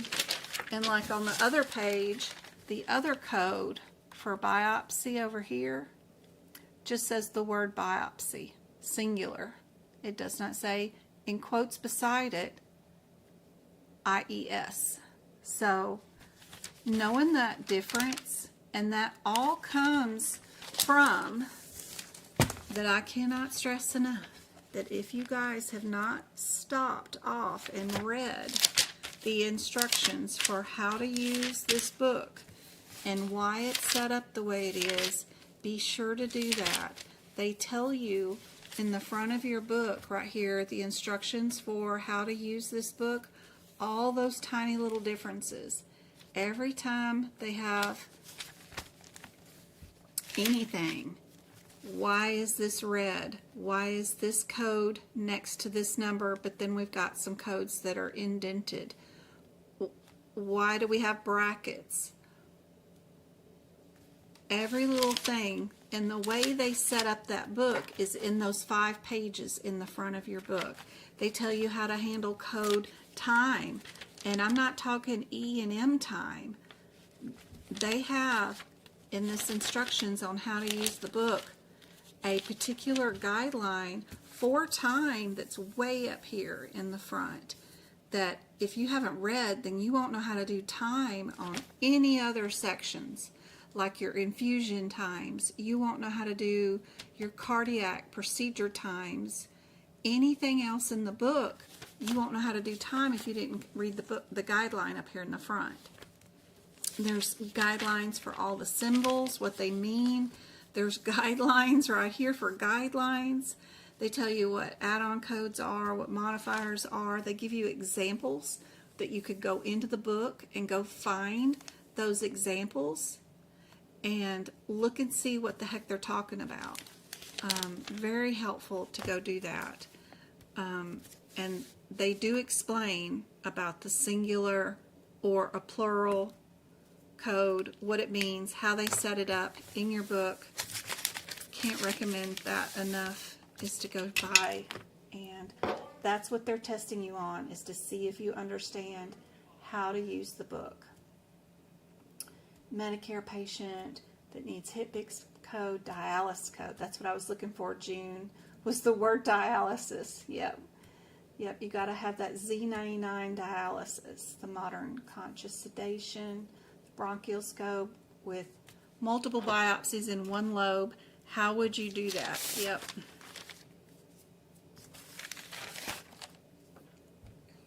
You had the VBAC question too. Good. E&M home visit question and preventative services. If the preventative service ended up with a diaper rash, and even if they wrote a prescription for the diaper rash, that still doesn't qualify for an extra office visit. So you would only pick up one preventative medicine E&M code. Now, if the kid had a heart murmur, now you're talking, because we got to do a history on that heart murmur. Does anybody else in the family have heart conditions? Is this your third kid with a heart murmur? Do you have a heart murmur, Mom? Does Dad have a heart murmur? Do you have any cousins, nieces, nephews? If they have to do a history on the extra condition that they did find wrong on a physical exam, then you can bill for it. If they're going to order tests on it, right? Echo, heart echo, that kind of thing, then you can bill for 2 E&M visits on the same day, one preventative and one regular office visit.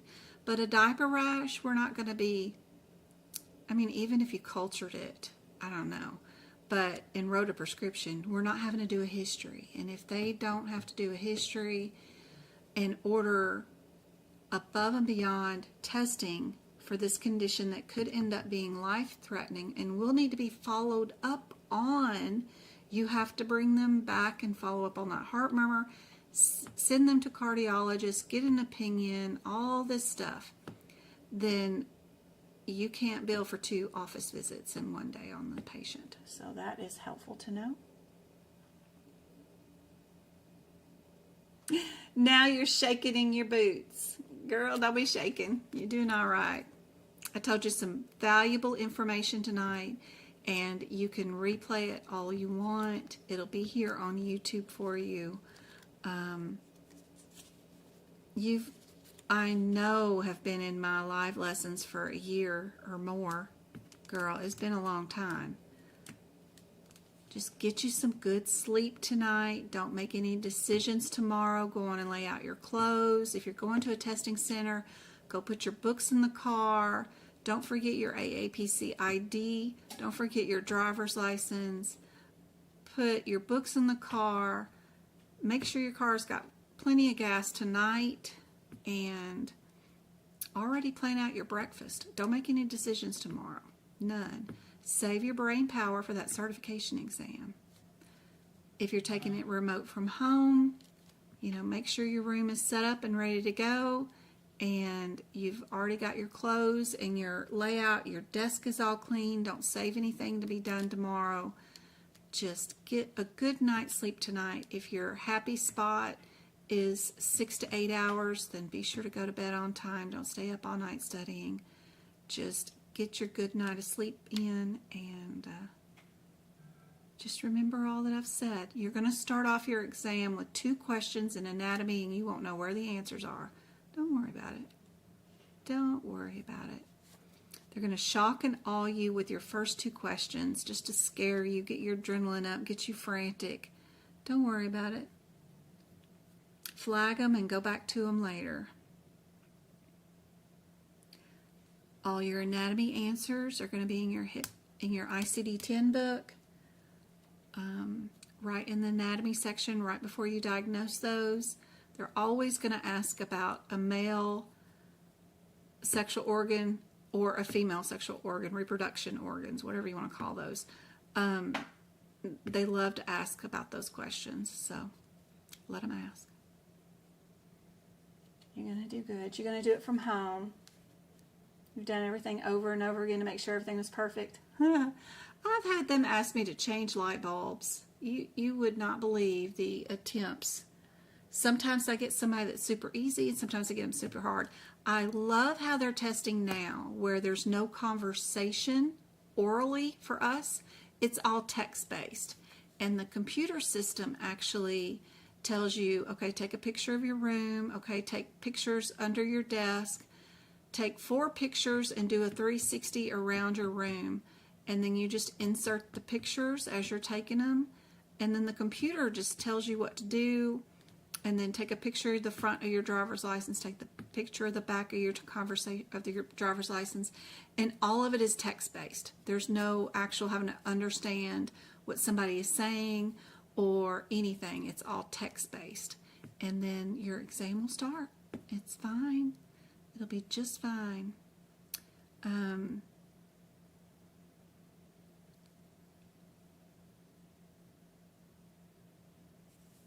You had to buy a new webcam because your did not have the right lighting or something. Oh, good gracious. I was afraid to flag questions. Does the question stay in a separate? Sure, I'll show you how to do that, Tarantino. Let me show you real quick. The answer to this question, by the way, is that. So if we go to AAPC, right?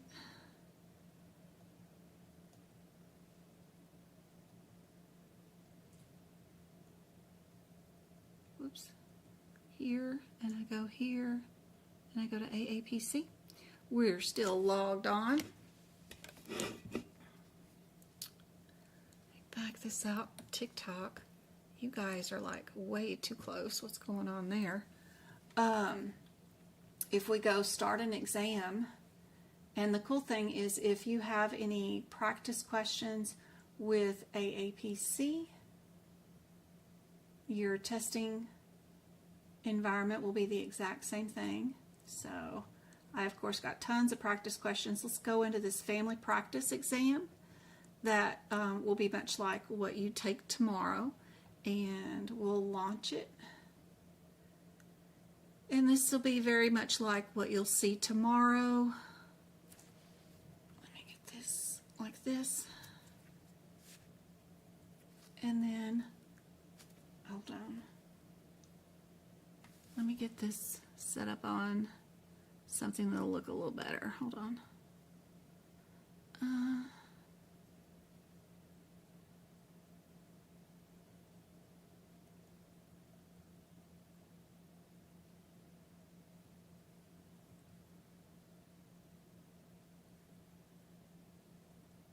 Oh, come on.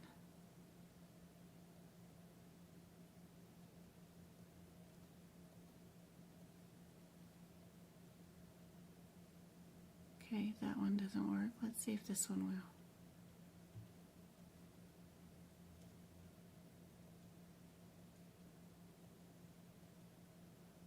No.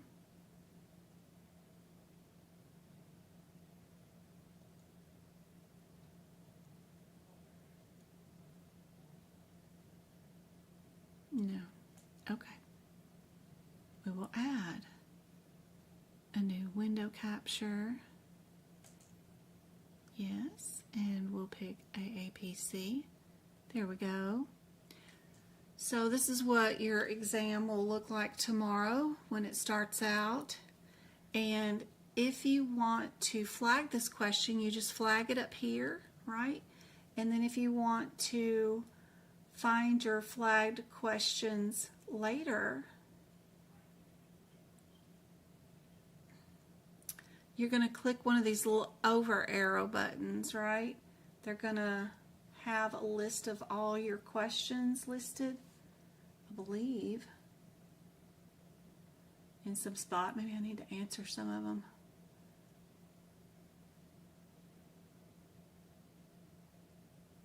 Where's our list of questions? This one's different because it's set up differently.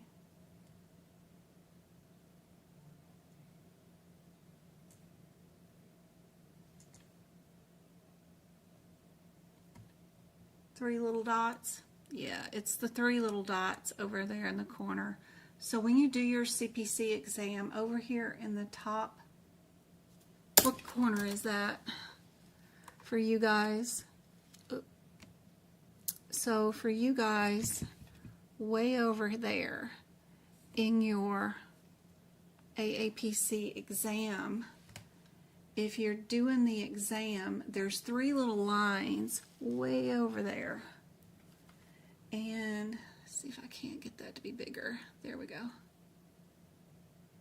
Three little lines right there. And if you do that drop down menu, it will bring up all of your questions, but they'll be in a bundle. When you're doing the CPC exam, they will be in bigger bundles where this will say Business of Medicine, and it'll have 6 questions over there. And then over here it'll say Integumentary, and it'll have 6 questions. Anesthesia will say 4 questions. And it'll have question number 1, 2, 3, 4, 5, 6 listed.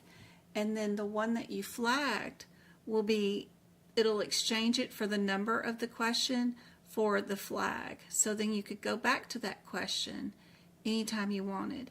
But to find it is those 3 little lines right there in that top corner for any of them that you flagged, and it'll bring up the list of questions and their sections that they're in, and then they'll be right there. And yeah, anything you need, like the calculator, a notepad, anything that you need, they have it. And then if you miss and you want to know where the chart is, it's down there in the MR. So your medical record is there, and then your practice questions are on the other side if they separate any of them. Most of the ones for CPC are question and answer all in one thing. So we can go down, and I can go to here, and we could start another one. Let me go into, oh, you don't want, these are the exams that I purchased.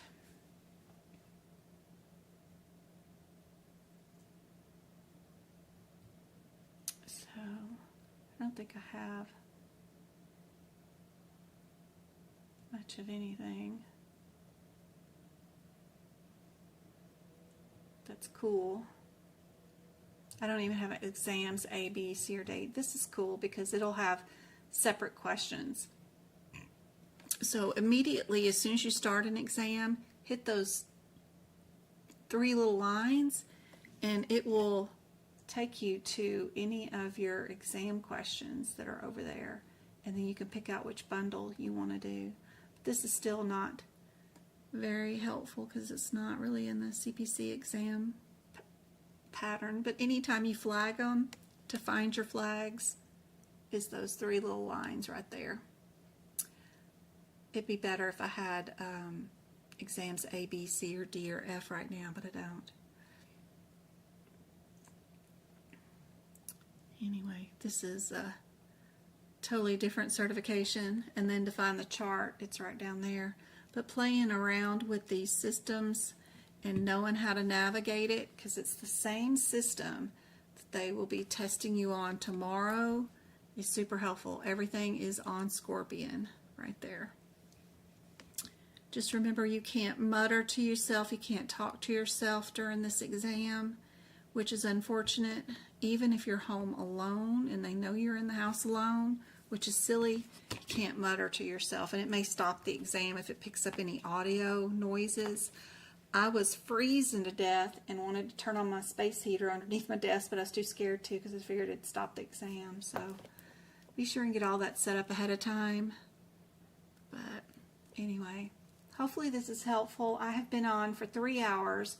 I really do need to get going because I've got some stuff to do before tomorrow's workshop, of course. So I hope tonight has been super helpful for you guys, and it makes a difference.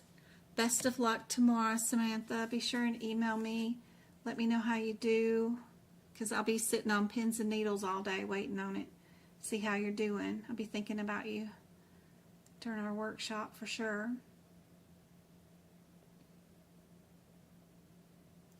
Don't forget the replay will be available on YouTube for you guys. There is a ton. There is like 3 years of history of me going live, 2 to 3 hours, several nights a week. All the replays are under the live button on the YouTube channel. You guys can pop in there anytime and check out any of those replays. They're all full of helpful information. Me yelling at the kids or whatever, but answering questions for you guys. You can just turn off all the audio and just practice questions. Wait for me to bring one up. Fast forward till I bring one up, and then give yourself a timer. See if you can't do these questions in 2 minutes, and then pick your answer. Great way to study. Great way to study. Just a ton of practice questions, all for free. So there's several years worth of practice questions there. They love asking meningitis questions too, I think, on that CPC exam. That or Alzheimer's. They love the Alzheimer's one for sure.